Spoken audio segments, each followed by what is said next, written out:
This is LBC from Global, leading Britain's conversation with James O'Brien. Good morning. It's 3 minutes after 10. And I am going to begin the programme today with a topic for which I have no news-based source. Now, by that, I mean it is in the news, but it's not in the news in the way that I want to talk about it today. This is an extraordinarily courageous way to approach radio. I'm going to ask you a question, and I have no way of checking on your answers or even ensuring that they are relevant to the bigger picture that we seek to explore together. It is, I mean, yesterday, I don't know if you were listening. If you weren't, and that's not very nice, is it, frankly? I don't do this for my own amusement. But yesterday, we were flirting with the idea of adding HS2 to the list of topics about which we will never talk again. There were some interesting moments during the course of the conversation and some interesting contributions, but it just seemed for a while to be veering into, sort of parking tickets and smart motorways territory. And I found myself thinking there are reasons why we don't do these conversations. We don't take 10 calls in succession, which are all completely interchangeable and identical.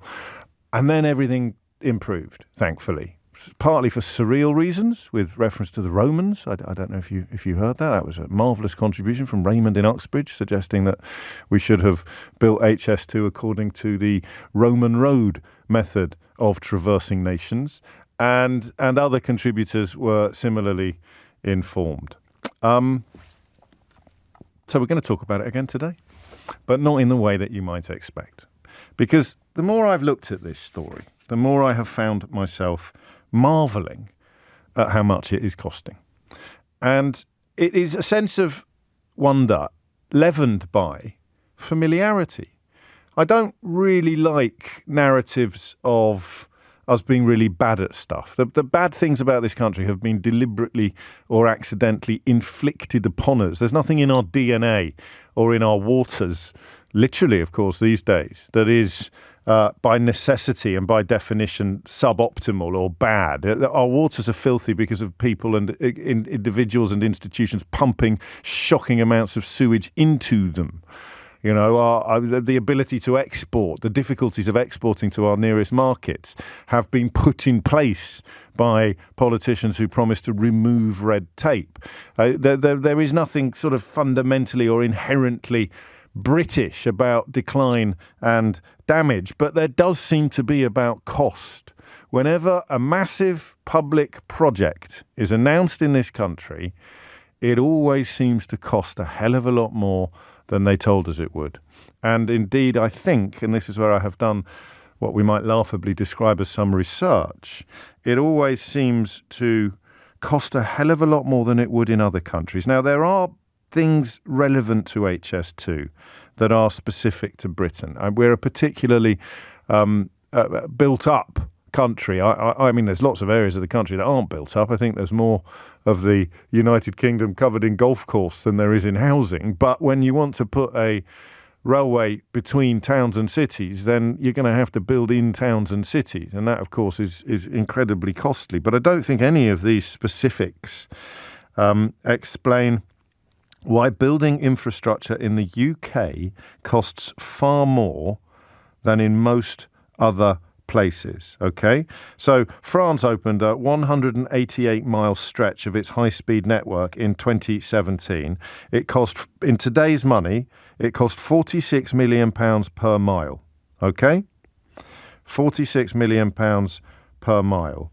The HS2 at the moment, per mile of track, is knocking at the door of £396 million per mile. I mean, this is the stuff. No wonder they're desperate to talk about refugees again. This is the stuff of what is it the stuff of? It's the stuff of wonder. You would imagine, wouldn't you, that somebody might be pointing this out in a slightly louder voice than we can muster on this little radio entertainment. £396 million, 400 million quid a mile, give or take. Some loose change. £400 million a mile to build HS2. Hop over La Manche, swim across the English Channel to France, and high-speed rail per mile. It's a high-speed rail network. There might be some differences, but they won't account for this. In a figure adjusted for inflation, so in today's money, and this is a calculation undertaken by, I think, one of the most valuable contributors to public discourse in this country, John Byrne-Murdoch of the Financial Times, in France, it cost 46 million per mile. In Britain, 396 million per mile. In France, 46 million. And there it is. Just over a tenth as much. And it took 12 years to deliver from the start of planning to the trains actually running. HS2 anticipated for the same phase, the same initial phase, to take 23 years. So it's taking twice as long and costing 10 times as much. HS2 specifically. Steve has already been in touch with a question that's possibly better than the one I was going to ask you. He says, one question, James, where the hell is that money going? It's a very good question, Steve. I live in a city, where Boris Johnson spent tens of millions of pounds on a bridge without a single brick ever being laid. And then he became Prime Minister after that. Such is the nature of our country. Such is the nature of the relationship between right-wing media, getting very, very worried today about people not being able to afford their school fees. But, of course, people who can't afford food or energy bills or shampoo, they're just a bunch of feckless, work-shy scumbags who should, frankly, just get another job or take culinary advice from 30p Leenock. But the idea that Boris Johnson could spend tens of millions of pounds on a bridge that not only doesn't exist, but doesn't exist in any meaningful sense. It's not like half a bridge, which is what Rishi Sunak is keen to turn HS2 into, like sort of the equivalent of building half a bridge and claiming that half a bridge is better than no bridge. There's not like, I don't know if you've been to London recently, but it's not as if you can walk down to Embankment and see the beginnings of an abandoned bridge, like an abandoned garden bridge. Oh, look, there it is. Everyone's come down from Stockport to come and see the abandoned bridge. There's the abandoned bridge there. Oh, imagine if it had been built and it was going to be a garden bridge. It was going to be a bridge with a garden on it. 52 billion? Million, not billion. Don't relax, all right? Million, was it? 52, 35 million? I forget. Most of it ours. Most of it our money. Some of it private. But they didn't lay a single brick. They spent tens of millions of pounds without a single blade of spade breaking a single inch of London clay. And we sit here going, oh yeah, 400 million quid per mile of HS2. Where does it go? And listen, this is representative of a wider pattern. If you look at a dozen major rail projects, all adjusted for inflation, you're looking at about £262 million per mile in this country. Japan has something called a bullet train network. It's a rather good Brad Pitt film set on a bullet train, actually. I don't know if you've seen it yet, but it's a jolly good film. It may even be called Bullet Train. Is it called Bullet Train? I think it's even called Bullet Train. I enjoyed it enormously. They have brought in their per mile network for £145 million. So, again, £100 million per mile less than what we are paying. In Sweden, it's absolutely record-breaking 92. Well, I say record-breaking, it's not. £92 million per mile in Sweden, £74 million per mile in Italy, £42 million per mile in France, and £34 million in Germany. This is across a dozen different projects. So you can get a figure for a specific project and then you can get the average for that country. Roads are the same. New motorway bridges in the UK cost more than 3 times as much per lane per mile than they do in France, Denmark or Norway. If you want to put an additional lane on an existing road, it will cost you twice as much here as it does in Germany. In America, it's even higher, which may be relevant. It may be pertinent. I don't know. We shall see. And that, I've got more as well. I've got graphs. Of all the things that don't work on the radio, is there anything more apposite than graphs? Anything more apposite than graphs except, I don't know, facial expressions? Facial expressions don't work on the radio, but this show is available on YouTube now. I've developed a terrible habit of looking straight down the camera whenever I remember the YouTube show. It's going to be quite spooky. Don't let your children near it. YouTube! It's sort of curiously like a moth to a flame. But I've got some graphs that look at high-speed rail, new tram lines, the electrification of existing rail, new road tunnels, new motorway bridges, and new road lanes. And with the exception of America on quite a lot of these measures, and this might be part of the answer to the question that I'm about to ask you, the most obvious comparisons with countries like France, Germany, Japan, we are miles and miles and miles ahead of them on how much it costs. Do you know what? We're practically world-beating on paying money hand over fist for infrastructure that other countries manage to provide at a fraction of the cost that we pay. And it's useful to use France and Germany as examples because none of the weirdos and liars are going to be able to claim that it's somehow a consequence of having to follow European Union regulations or rules. Or I notice they've gone very, very quiet at the moment. I'll ask you a question in a minute, just a little bit of business first. I don't normally do this sort of thing, but something about Tanya in Westminster's message caught my eye. She says, from one O'Brien to another, please could you let my husband know I love him muchly. It's our 21st wedding anniversary today, so please could you thank Jason for being a wonderful husband with whom I am looking forward to spending another long and colourful stretch. Yes, I can, and congratulations to Tanya and Jason on their 21st wedding anniversary. But the question that I would rather you focused on today, as opposed to requests for shout-outs, as I believe the kids call them. The question is this. Why? 0345 6060 973. I'll do it again now in a slightly different tone of voice. Why? 0345 6060 973. Why does it cost so much more money here to build stuff than it does almost everywhere else? Brackets except America, dash, possibly relevant, close brackets. Why? And listen, I'd rather, at least to begin with, that we left the Romans out of it. And also, you must know what you're talking about to start with. I like to feel that I have covered the don't know what we're talking about bases fairly clearly. I've given you some numbers. I've given you some comparisons. These are not opinions. These are facts. They are figures. They are undisputed.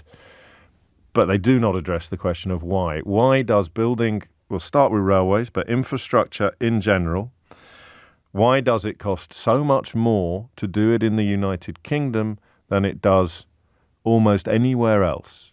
And I'll take whatever answers you've got. And if you've worked on projects like this, then you might know. I think if I were to get political for a moment, I would suggest that you need good governance to bring in projects like this. In other words, you need big government. You need a big state. You need governance. You need public figures, civil servants watching and managing and keeping an eye on things rather than just letting the private sector run off and spend whatever they want on whatever they want. But I stress again, I don't know what I'm talking about. So that may just be wrong. If you hit the numbers now, you will get through. What's it going to be? Hospitals, a lot of you sending me figures regarding hospitals. Why does building infrastructure cost so much more in this country than it does in other comparable and nearby economies? 0345 6060 973. James O'Brien on LBC. James O'Brien on LBC. 19 minutes after 10 is the time. And there's another graph, actually, that looks at the quality of service for cities when it comes to public transport. Britain's cities are more poorly served by public transport than those of any other wealthy Western country, including the US, which comes in a close second. This all comes from OECD, functional urban areas with population above 250,000 research undertaken by John Byrne-Murdoch at the Financial Times. But it is the graph that looks at everything from railways to tram lines, from road lanes to motorway bridges, and for our purposes this week in the UK, high-speed rail that really begs the question, why does it cost so much more here than it does in other countries? Let's start with Michael, who's in Kings Lynn. Michael, what have you got? Hello. Hello. So I've worked on a lot of government projects, right from military right through to treatment plants, all sorts of different things. And unless it's got a very good manager on there who can cut through the red tape, these projects just go massively overboard because they put so many hurdles in front of themselves. Like what? Just paperwork stuff. So Well, this is going well. I think that's the communications infrastructure in the country letting us down there. I don't know whether it was brought in under budget, over budget, or with no budget at all. It is, as I say, the comparisons with other countries that are absolutely staggering, and phrases like red tape, not necessarily helpful without specific detail. Frank's in Manchester. Frank, what would you like to say? Hi there, James. Hello, Frank. I am going back now 22 years. I was an ex-railway surveyor made redundant on privatisation. Okay.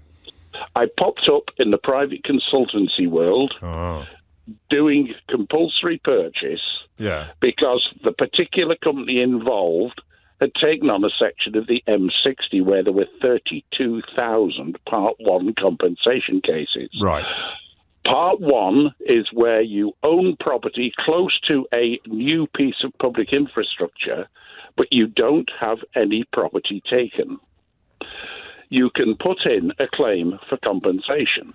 Okay. And like I say, there were 32,000 of these. I'd never done Part 1 in my life.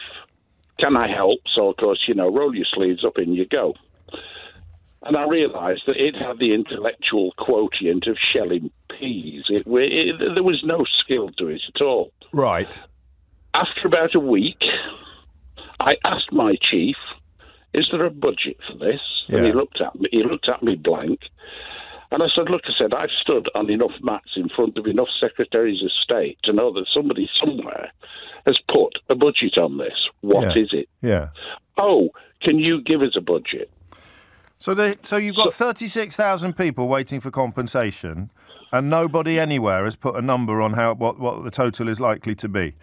Well, not in that consultancy anyway. Anyway, I very rapidly compiled a budget. Yeah. £180 million. Million? £180 million. Yeah. Queue backsides running for cover in every direction. Right. What are you telling me? Listen, I need the edited version, Frank. What are you telling me? I know this is the trouble because it's fairly complex. It's not. No, don't talk to me like I'm stupid. Well, you're telling me that they don't know how much compensation they're going to have to pay when they announce the project. So there's a massive hole. In that case, yes. Right, fine. But, well, that would work for HS2, wouldn't it? Because that was one of the first stories we started hearing was all about compulsory purchases and things like that. It would be quite hard to put a figure on stuff like that. But what do they do in other countries? Do we know?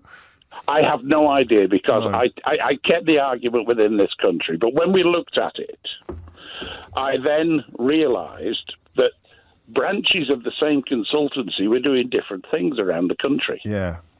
So I asked for a conference, which was refused, and we ended up with a whole hour on the telephone. But I managed to identify the fact that if you look at it like a slice of orange peel, 20% bang up on the boundary. Right. 0 at the point where you can no longer hear the new motorway, runway, whatever it is. So we give too much compensation? Well, what was happening here, they took a straight line from the top to the bottom. Right. Whereas other offices were making it look like an orange peel section, 20% on the front line, dropping like a stone, right, and then zeroing out to the distance. Not an orange peel, an orange segment. An orange segment. And everything within that segment was wasted. You just threw me. I'm sitting here drawing orange peel, Frank. And you mean an orange segment? You mean a pyramid? I'm sorry, I do. I'm being thick, James. No, you're not being thick, Frank. You're just you got your orange peel mixed up with your orange segments, and you've thrown the whole thing into disarray, mate. But basically, every pound that comprised that segment was wasted public money. And so this is going to be part of it, and albeit your experience is specific to a different project. It is on my graph. I've got new roads, new motorway bridges. So the left hand doesn't know what the right hand is doing would be one way of putting it. I got the chance to move on to a new scheme with another. This was a local authority that hadn't even been started. Right. It was a tiny scheme, 3.2 million, but it was virgin. So I rolled my sleeves up. And I did the assessment. There was £3.2 million worth of claims in. Right. And I worked out the assessment at 110,000 quid. Gosh. So I called in the claimants' surveyors, stood them in the middle of the road that had been diverted. Yes. and after 10 minutes told them they'd all lost the claims because if they'd stood there 2 years ago, they'd have been mown down by an 18-wheeler. You're veering again, which is fine. So in answer to Steve's question, which I think is better than mine, where did all the money go? Did it? I'm still not quite clear. And don't mention oranges. The money went in overpayment of compensation. Okay, that's interesting. And you're never going to find anyone complaining about that unless we get lucky and you ring in, because no one's ever going to ring in and say, I got far too much compensation for my house. Well, like I say, in this case, I reduced a £3.2 million compensation bill to 110,000 quid, basically by putting me toe in the door and saying... No, okay. No. And that's you acting autonomously, really. I mean, there's no one... You're not getting a slap around the chops from your boss, metaphorically speaking, if you don't do that. And in fact, if everyone else is failing to do it, you probably become a bit of a troublemaker on the team. And it's like, oh, Frank, wind your neck in, will you? The rest of us are just phoning it in. So that's not going to explain all of it, but it's going to be perhaps part of it. And how does the... situation get addressed? How do you improve that? Or how do you know how widespread it is? Why in France are you paying roughly a tenth of what you're paying here for a mile of high-speed rail network? It can't just be because of the way that compensation works, but if it is part of it, then I want to know more. 03456060973. An awful lot of you are getting in touch to tell me that Stanley Johnson benefited from a compensation scheme, Boris Johnson's father, but I don't know that would account for all of the shortfall or difference between building high-speed rail networks here and building them elsewhere in the world. Thank you, Frank. Staying up north, Simon's in Leeds. Simon, what do you want to say? I'll take anything you've got on this. It's an absolute blooming mystery. Well, I've been in construction all my life, James. From being 16, I'm 56 now. I drive cranes. That's what I do for a living. Oh, mate, one day. The big ones in the sky is what I do. Is it as enjoyable as it looks? Oh, it's fantastic. Do you love your work? Lovely shots of it. Yeah, absolutely. Adore it, mate. I bet you do. I've seen some beautiful dawns and some fantastic sunsets. I can well believe it. I don't know why. I get views of cities that people paid for. Yes, I know. And, well, most of us will never see it, except perhaps out of an airplane window, and that'll be 10 times further away than you. There's something about cranes that speak to something in my soul, Simon. Well, my grandfather was a crane driver. That's why I drive cranes myself. Fantastic. I wanted to do the show up once, but they couldn't get the insurance. No, because they move about a bit, you see, and people tend to get a bit frightened that I've not been up before, you know. No, that's right. Anyway, that's not what you rang in for. Why does it cost so much? It's the big C word, James. It's the big C word. It's vested interest as well. That's the government. The government do not use. You mean consultancies or corruption? Well, that one, the second one. I don't like to use that in a public space. You know what I mean? There could be ramifications. You know what I mean? Yes, go on. Tell me more. But basically, they don't use civil servants. Civil servants just kind of write stuff off. They just look at stuff. You know what I mean? Bits and bobs. Yeah. They use private consultancies. These private consultancies work with the same old construction companies that do all the work. Yes. So they don't. The hospitals. They build the roads. No, you do, and we can all name the companies. And they're all involved in the blacklist of trade unions. They're all, you know what I mean? They're all in that. And you look at who they fund, who they donate to. Well, we know who they donate to because one of the loudest voices complaining about HS2 being called off was the fellow that owns JCB, although we're not obviously suggesting any malfeasance on the part of any individuals or named individuals or institutions. But for people who don't know, how does that work? So an army of consultants come in. Basically, the planning goes out, the planning permission goes out, what have you, so they get consultants in there. Right. Yeah. So they get a big... I can't name the company. There's one company that does... No, don't name anybody. Just talk in very loose terms. Talk in loose terms. But they come in, do the planning consultancy. Yeah. Yeah. Then it's passed on to a consultancy within that consultancy that does the construction side of it. But what you have is you've got the same major construction. No, I know I understand that, but so everybody knows that they're massively inflating budgets, and absolutely, and no one does anything about it. No, but nobody cares. Because why would you? Everyone's laughing. We're all getting paid. Everyone's laughing. We're all getting paid. But this is Great Britain. I thought this would happen in Italy with the mafia and things. This is happening in Leeds. we have a quote. Well, what's the quote from Al Capone? There's no such difference between government and gangsters. One and the same. Did he say that? It's very clever. That's a Capone quote, allegedly. A Facebook Capone quote. A Facebook Capone quote. I love it. So, I mean, I feel like we're nibbling at the edges of answers to this question, but obviously part of the question then becomes, what is unique to this country? You're suggesting that we've got more of the seas, whether it's corruption or consultancies, vested interests. We've got more of it going on here than anywhere else, except Absolutely. America, which would make sense, oddly, wouldn't it? Absolutely, it's the same in America. It's the same in the States. It's the same major construction players that do all the work. And it makes no difference who's in power, because... that makes no difference. Because that's the cost. Well, this is that's a uniquely If you want your vanity project, that's what you'll pay. This is a uniquely depressing conversation, isn't it? And in your game, everybody knows. It's like the biggest, worst-kept secret in the world. Everybody in construction knows. And even kind of, like, you mean, the British Library was the great example. The British Library was the first major one that went massively over. I know guys that worked on that, a lot of guys that worked on that. And so they brought in after the British Library a set of regulations called the Construction Design and Management Regulations, CDMs. Right. Yeah. Which was supposed to negate that. Yeah. It didn't work. So it was supposed to negate. Well, the reason it was. Well, no, because what it brought in was the advent of consultants. Oh, I see. So you need to bring a consultant in to make sure you're not going over cost. Boom. But then you go over cost. No one ever gets fired. Well, I tell you what, Simon, that is an absolute revelation for me. And it's not going to be the whole of the answer to the question. And obviously, it's a little bit simplistic just to keep hitting that figure in France, where it costs just under a tenth or just over a tenth per mile for building a high-speed railway of what it costs here. But you've got a disparity that big. You take any answer going. This is incredible stuff, and there's more to come. It's 10:33. Lottie Morley has your headlines. James O'Brien on LBC. James O'Brien on LBC. 10:37 is the time. Loads of text coming in. Apologies that I will only be able to read out some of them, but this seems pertinent from B. The UK has a massive skills shortage and deficit, making it impossible to deliver complex infrastructure projects effectively. Under this 13-year Conservative government, there has been a failure to invest in skills, project planning, project management, procurement, consultancy management and infrastructure delivery.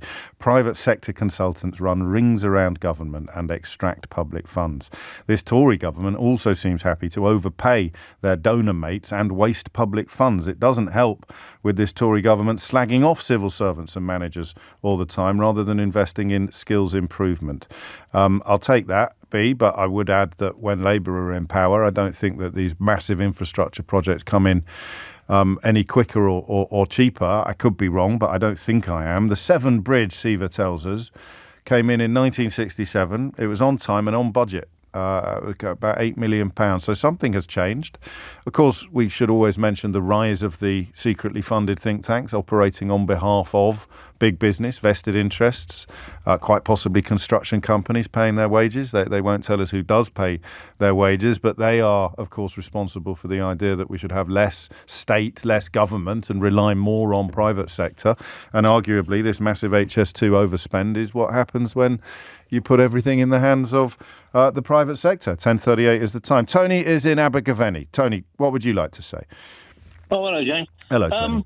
Yeah, and it's only might be part of the reason, yes. As I understand it. In France, their droit administratif is their way of controlling these things. What they do is they have a survey put out, and this is very simplified. They decide on a route, and then they listen to a few local bits and pieces, then they give out, everybody gets a letter and compensation and the date that the bulldozers move in. Whereas we tend to have days and weeks of hearings, then there's appeals, then there's sort of call-ins and all the rest of it. Yeah. They don't bother with that. They so that's the route. I mean, in a way, that's quite tricky, isn't it? Because you don't paint a picture of the French system that many people would be envious of. The idea that exactly, but it drops through your letterbox, and it drops through your letterbox, and a week on Tuesday they knock your house down. Yeah, it's a bit like what was it, Hitchhikers, isn't it? Yes, it is exactly like that. It's exactly. Yeah, it's very simplified, and if somebody else wants to ring in with a bit further, better in particular. No, but you've got experience of France, have you? So that's what you're drawing on. I was a departmental lawyer, and I did a lot with European law, and I worked in town and country planning for a while before I joined the police. No, fair enough. I mean, it's obviously going to come as a bit of a shock to everyone that thinks we all obey the same laws and that they are imposed upon us from Brussels. But that would be a pertinent contributor to the problem. It's not a phone-in where someone's going to ring in and nail the whole thing. If you're looking at a reason why it costs 10 times more here than it does in France, there's going to be loads of contributory factors. But the idea that we have a more costly planning process and a more complicated planning process because we set a little bit more store by ownership seems not just plausible, but also deeply, deeply pertinent. I'm now being told that the Severn Bridge was built and owned by the French, which just sort of makes you wonder why we don't get them to do everything. If they're doing it, unfortunately, bloody Brexit. But if they're doing it for a fraction of the cost in France, why don't we just get the French companies to come here and do it? I'm being glib, but not necessarily stupid. Thank you, Tony. Diane's in Tottenham. Diane, what would you like to say? I'd like to talk about the Dutch polder model, which in the Netherlands and to some extent in other European countries, the government owns the land. So some of this about the way in which projects are developed and run is often because we see public-private partnerships here in the UK as the private sector will always deliver. Yes. In the Dutch system, because the government owns owns most of the land, so people are really surprised because they think that, the Dutch system it wouldn't work here. But if the government owns the land, it invites the private sector to obviously to deliver projects. Like, for example, their high-speed line. It was bizarre because I was travelling to and from the Netherlands for work, and in 1997 they agreed to build a high-speed line to link the Netherlands with, and it was delivered by 2009. After a 2-year delay, which the Dutch were so wound up about. How can it be delayed by 2 years? How does the ownership side of it work? Because I don't know much about Holland. So the large swathes of the country are owned by the state, as it were, whereas everything here is owned by, bloody aristocrats again, isn't it? Yes. Exactly. It's it's capitalism in another form. But you own your house in Holland, don't you? You own. People own a field or something. Absolutely, farmers own it. But the point is that the development value, what's called the development value, accrues to the state rather than to individuals. So what that means is that after the Second World War, and regeneration needed to happen, the government took control of land and development. And what the government does for owning the land is it prepares. Remember that most of the Netherlands is underwater if we didn't have dikes. Yes. Then they prepare land for development. So the government prepares land for development. And if, for example, in their high-speed line, they invited a consortium of the private sector to come up with plans to deliver it at a cost that they would have to agree to. But any increase in the value around that, around the line, went to the government, which meant that they could reinvest in other infrastructure. Okay, I think I understand. And that again adds to the picture that we're getting of a strangely sclerotic country. But if I understand you correctly, Diane, this is all the fault of the Norman conquest. Yeah, well, it could be, yes. So I was giving Raymond a hard time yesterday for bringing the Romans into it, but it turns out the Normans are to blame. They certainly are, because of our pattern of land ownership. Because we carved it all up and gave it to William the Conqueror's mates. We certainly did. And in the Dutch model, remember, it's called the Dutch polder model, if anyone wants to look it up. Polder. But because the Dutch, the Dutch polders is about how they make their own land. The Dutch make their own land. Of course they do, Well, to be fair, so do a lot of East Anglia. So but the point being that the Dutch realised I would argue it goes back hundreds of years, but particularly since the Second World War. Yeah. And unless they built the dikes, the Netherlands would be. Would you trust a private company to build a dike? No, I wouldn't. No, and this notion of ownership, of course, is going to be tied up in history. I'm not even being silly when I talk about the Normans. You're looking at a country where everything is owned by a tiny, tiny number of people. So you want to build a railway right through the middle of it, then you're going to be dealing with ownership issues. And the fact that we've got a royal family, and they own huge swathes of the country. They own it in a way that some governments, it would seem, can, if not supersede, then at least bypass. This is fascinating stuff, Dutch polder system. Thank you, Diane. So, there you've got a problem of undoing it. You probably couldn't undo it. I wonder how much money goes to landowners in the UK for having a railway built through their land compared to in France or indeed Holland, if indeed you can make a straight comparison. 10:45 is the time. James O'Brien on LBC. James O'Brien on LBC. Thank you for your recommendations on further listening and reading. One that I am already aware of, or certainly someone I am already aware of, is an Irish economist called David McWilliams, who does a brilliant podcast. He also organises the Dorky Book Festival, which is an absolute jewel in the... It's one of the main reasons why I still write books, is so that I can go to the Dorky Book Festival. And I'll be going next summer with the new one.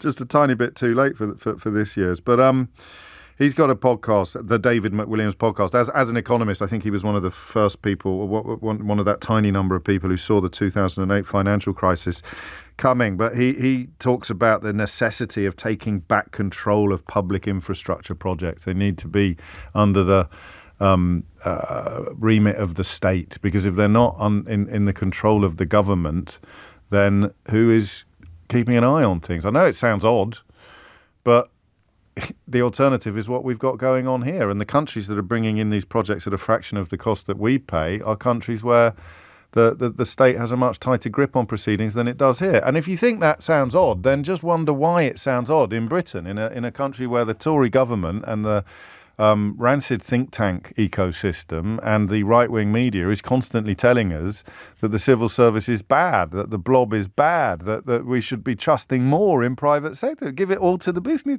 It's actually bonkers when you look at the success of the con. We're so far down the road that we can't even see the ends of our own noses anymore. What is the answer to a lot of these problems? Well, the answer is to have, more investment in the state, a state infrastructure. Governance is the word that you want. Good governance.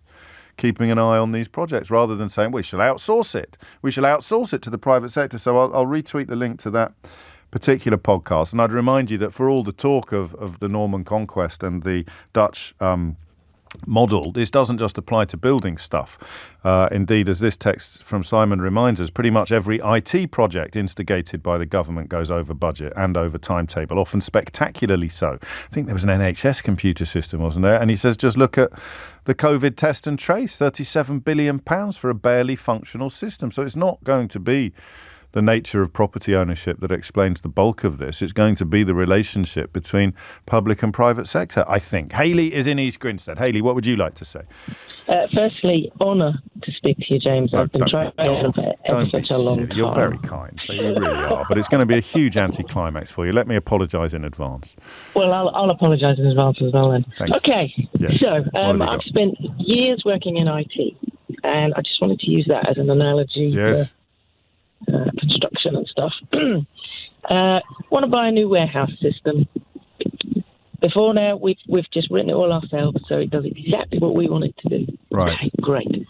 Get a new system, talk to a couple of suppliers, bring one in. Yeah, we love this system. We want this one. But we're not going to change how we do things. We want you to recode this system over here, and you end up with hundreds, maybe thousands of little customizations to make it work exactly how you want it to work. So it costs 3 times the amount of money. So it's constantly going up. This is sort of reappraisal, I think it's called. It's built into the business model, but somehow the customers don't realise. That's the bit that confuses me. You'd think that once one person had pulled off something like this, then next time you order something, you're going to be on tiptoes, making sure it doesn't happen again. Yes. So convert that to a construction thing. Yeah. And being British, this is how we want to do it. We're not going to change how we want to do it. It's a bit of exceptionalism, you think? I think possibly. Yeah, I do too now. You put it like that. Raymond's idea yesterday. Sorry. Yeah. No, what? Instead of digging up half of Euston. No, don't encourage him. We're not. There's no earthly way that HS2 should have been built like Watling Street. No, not necessarily Watling Street, but maybe not dig up half of Euston and the surrounding areas and whatever else area we need to. Maybe there was a different or a better way. Yeah, you've spoilt it now. It was going really well. But the point about digging up Euston is that that's already got a railway line to Birmingham. So if you're going to go from London to Birmingham, from Manchester to London to Birmingham, you have to go through the bit that was already going to Birmingham, I think, or something like that. But what you're saying about this sort of built-in reappraisal, constant reappraisal, would be because the consultancies and the private sector, I mean, there's a modicum of trust. There's an issue of trust here. So I hire you to come in and do something. It doesn't cross my mind that your top priority is rinsing me for as much money as you humanly can. But it is. Yes, absolutely. Yeah. Absolutely. And I mean, I suspect our European and Asian cousins maybe don't have this kind of, this is the best way to do it.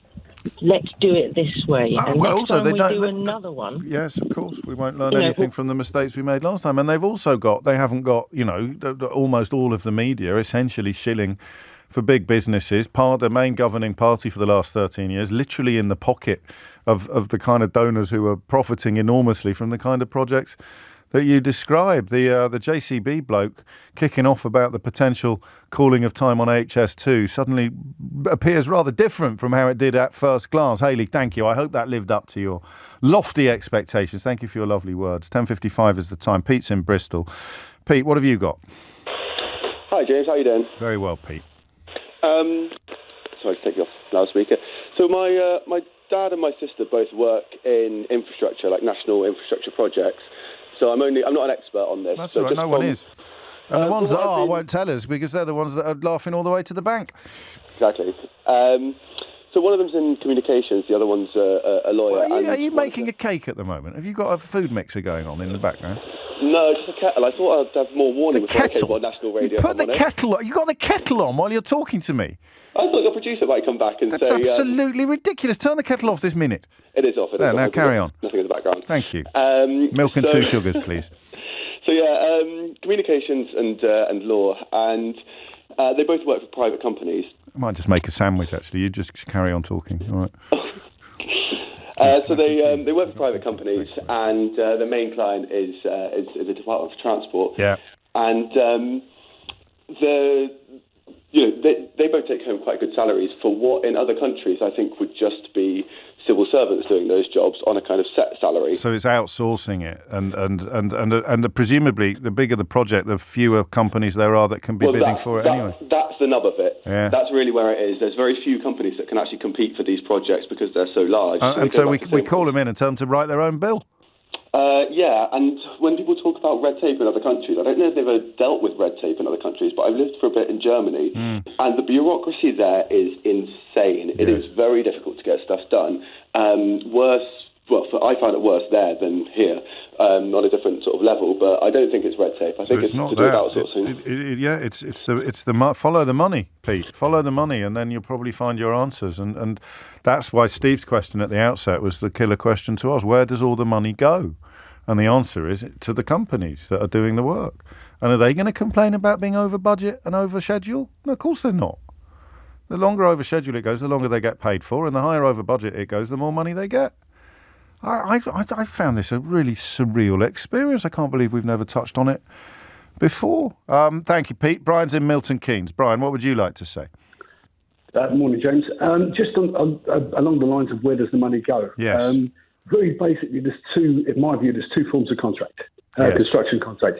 Cost reimbursement or fixed fee. Yeah. Fixed fee is when you've got something fully designed. Picture a house. Your house is fully designed.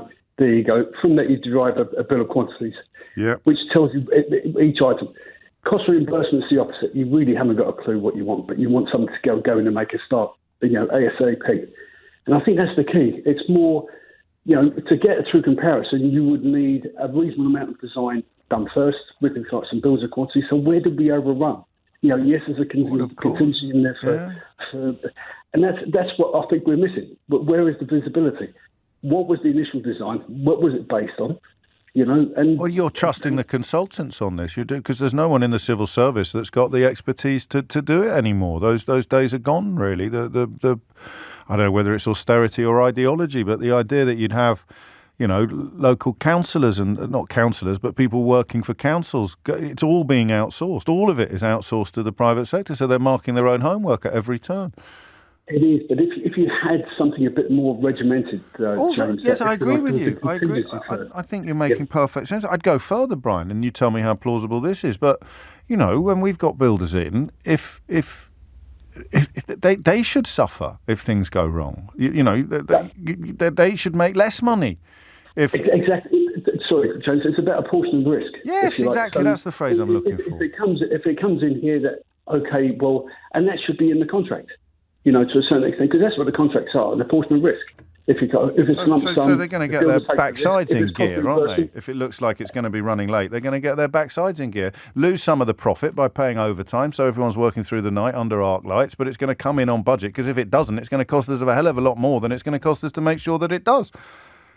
Exactly. Well, yeah, it is, you see. So, it's a very strange old business, this, isn't it? And the figures, when you look at it, comparing just the UK to France or to Germany or to Japan, are absolutely staggering. And yet, the UK public is being encouraged to get cross about all sorts of other things, not really about this. I don't know, what was the actual figure on the Garden Bridge? Because I think it's a really helpful illustration. Over £60 million, I think, of promised public money. I'm just trying to remember exactly how much was spent. But if you can preside over that, this is the United Kingdom and how they get away with it, not where does the money go.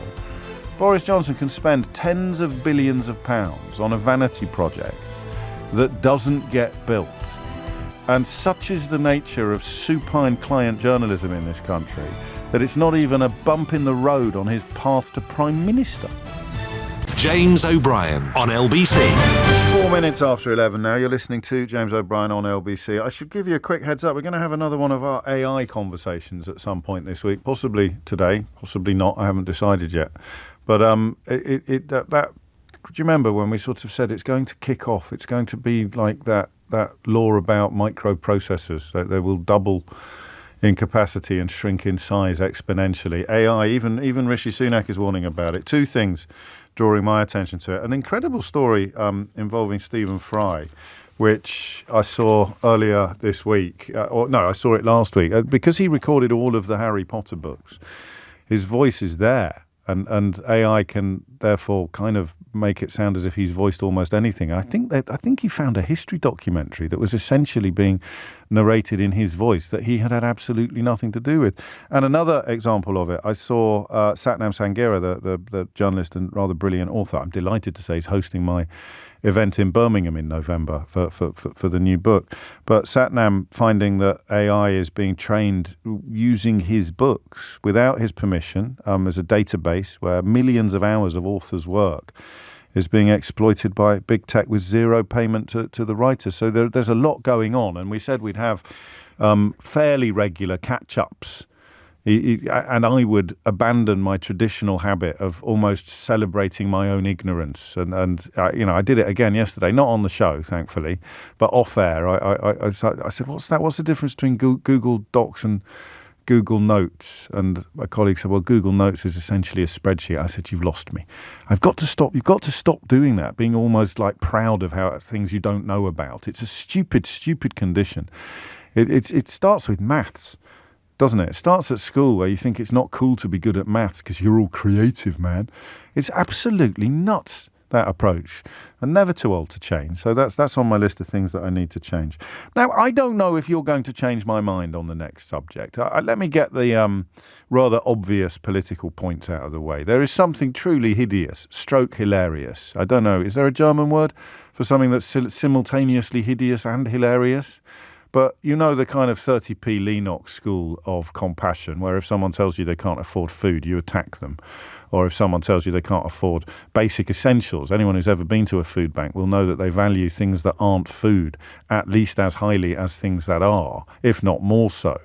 Cleaning products for both body and house, body and home, are at an absolute premium in food banks. Our Morrison's does a wonderful scheme where you can see what's in the bags. You buy a bag that they've put together in conjunction with the local food banks to find out what's needed.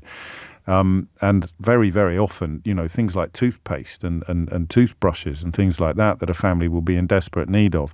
If you are of the 30p Lennox school of thought, then you treat these families and these people with a nice mixture of contempt, derision and scepticism. What's that you say? You can't afford food? Get a better job. What's that you say? You can't afford shampoo? That's disgusting. You're pathetic. I don't believe you.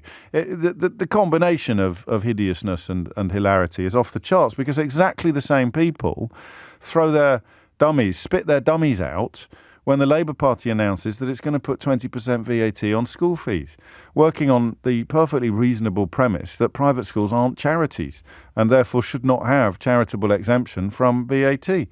It's mad, that, right? Just that little point, that little comparison there. Find me someone that rages against poverty or denies poverty or pretends that poverty doesn't exist or just reserves a peculiar type of performative cruelty for people that are struggling. Remember the numbers we looked at yesterday? I'll probably get them the wrong way round. It's 9 million and 5 million who either have no savings or who have savings of less than £100. You've got no savings at all. You run out of money on the 28th and you're not getting paid until the 1st. What are you going to do? What are you going to do? Well, if you're lucky, you might be able to use a food bank. But the narrative, the Murdoch-inspired narrative of hating vulnerable people, attacking poor people, is a thing to behold, because exactly the same people crack out the violins when the Labour Party announces that it's putting 20% on school fees. Oh, my God, how will people cope? I don't care about people who can't feed their kids or can't afford soap or shampoo, but my God, the idea that somebody somewhere might struggle to meet the school fees that they're currently paying, this is the stuff of armed... This is just unbearable. How? Oh, my days, you can't afford the school fees. I can't express how sorry I feel for it. What's that? You can't feed your kids? Sod off. What's that you say? You can't afford your school fees? Oh, that's terror. I mean, imagine how boiled your brain would have to be to arrive at a place where you think people complaining about an increase in school fees deserve more sympathy than people complaining about the cost of living, rendering them unable to meet the basic needs and provisions of their families. And at this point, it is customary to remind you that 40% of people on universal credit are in work, if not more. So I'm afraid those lazy Murdoch-inspired tropes don't work either. So that's the politics of it, right? Also, I will be affected by this Labour policy, and it will mean that I am spending more money as a consequence of a Labour Party policy than I am currently, in much the same way that if Liz Truss's mini-budget had gone through, I'd have been quids in. I did the sums. That was a mistake. I did the sums on how I would personally have been affected by Liz Truss's budget. It would have been easier for her to come around my house with a wheelbarrow full of money and just go, hello, James, I've got some money for you. And then she'd empty the wheelbarrow in the front garden and I'd send the kids out with bin liners to pick it all up. That is what Liz Truss's mini budget would have done for me. And guess what? I still think it was an absolute debacle designed effectively to enrich the people least in need of help while further impoverishing the people most in need of help. And that wasn't an accident. That was the policy. So here I am looking at the Labour policy to put 20% VAT on school fees, conscious of the fact that I will be affected by it and conscious of the fact that I can afford it, which means that if I was of a conservative bent and you were telling me that you're worried you won't be able to afford it, I'd just laugh at you and tell you to get a better job.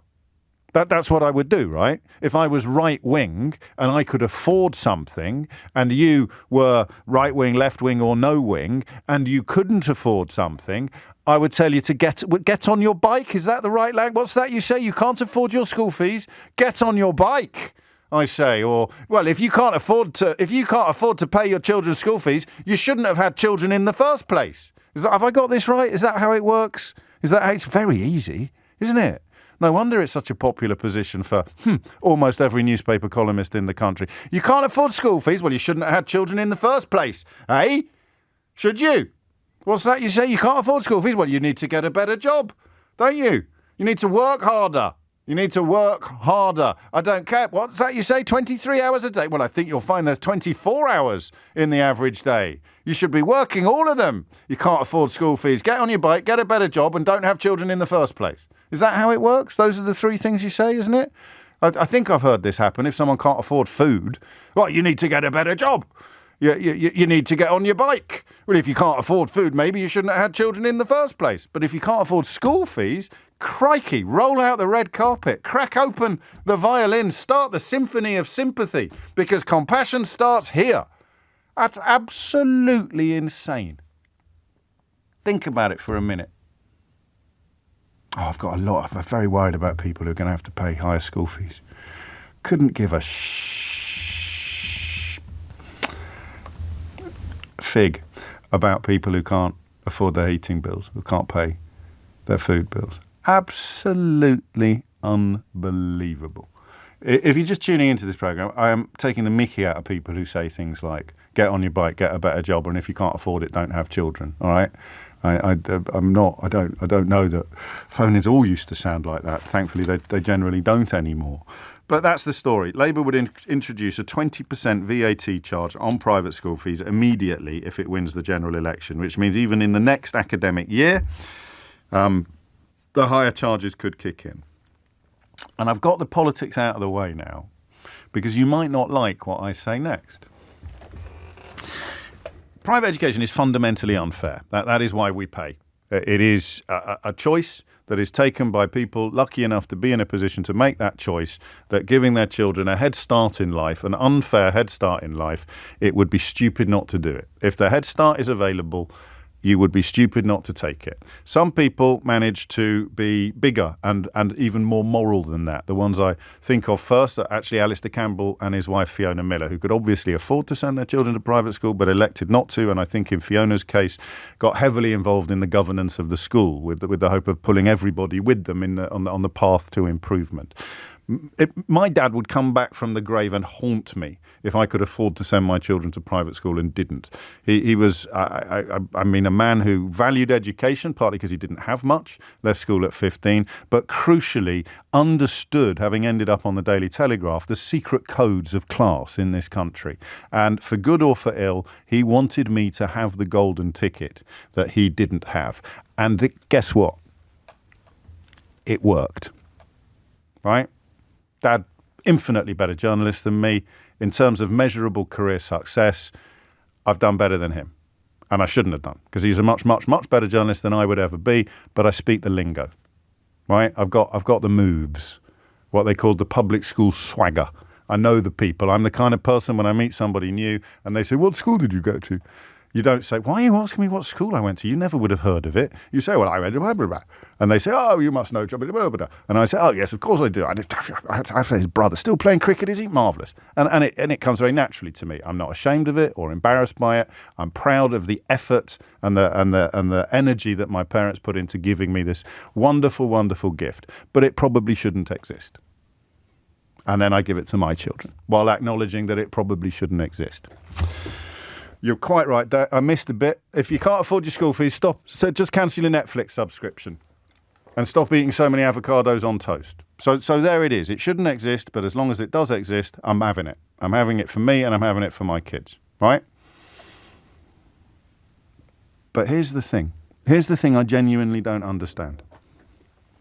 Or rather, I understand it, but I don't have a neat answer to it. Because if you've got an unfair privilege, right, an unfair advantage, and don't waste 10pence calling me, well, you can't afford it actually, can you? But if you could afford it, don't waste 10pence calling me to tell me how hard you work to send your children to private school, because that's deeply insulting to people who work at least as hard as you do, but couldn't dream of finding 10, 15, 40,000 pound a year to educate their children. So it's got nothing to do with how hard you work. There are questions about prioritisation. Some people would rather drive a fancy car and go on foreign holidays than privately educate their children, but you're both privileged. You're just choosing to exercise your financial privilege in different ways. So don't waste 10pence calling me about that. Here's the bit I don't get.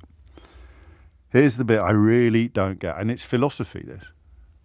So you've got an unfair advantage that is currently enjoyed by, let us say, for the sake of argument, 10% of the population. 10% of this, a bit lower than that actually, but in order to do the sums that I'm going to need to do while building up this question, I'm sticking with 10% because it's nice and easily divisible. So 10%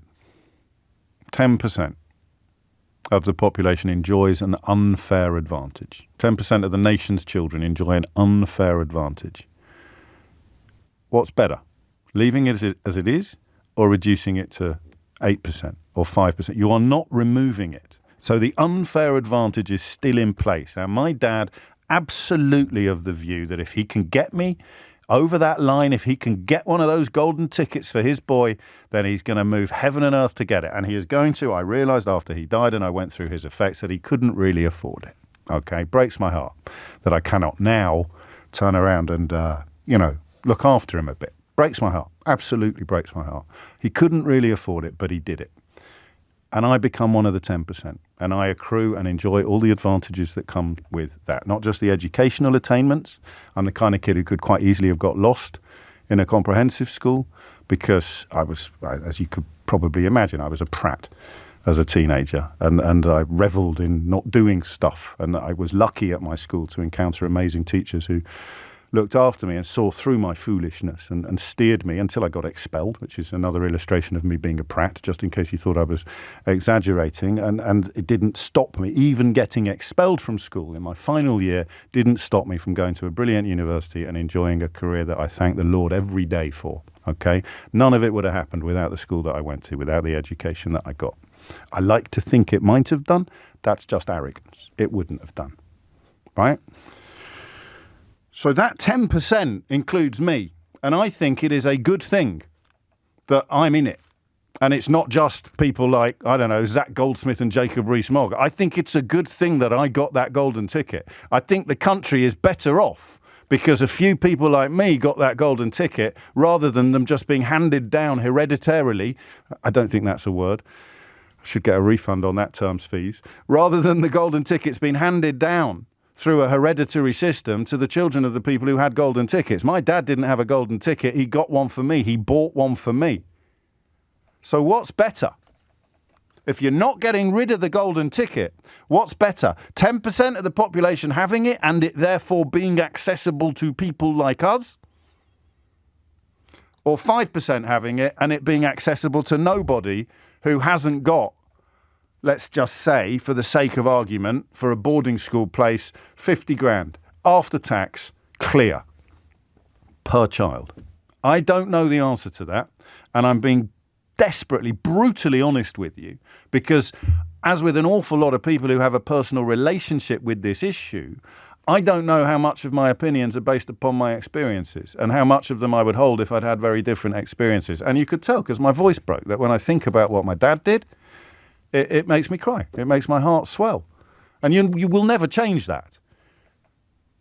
But neither will you ever change my view that these advantages shouldn't exist. They shouldn't be for sale. But if they are for sale, how can it be better for even fewer people than now to have access to them than yesterday? 0345 6060 973 is the number that you need. It's 20 past 11. James O'Brien on LBC.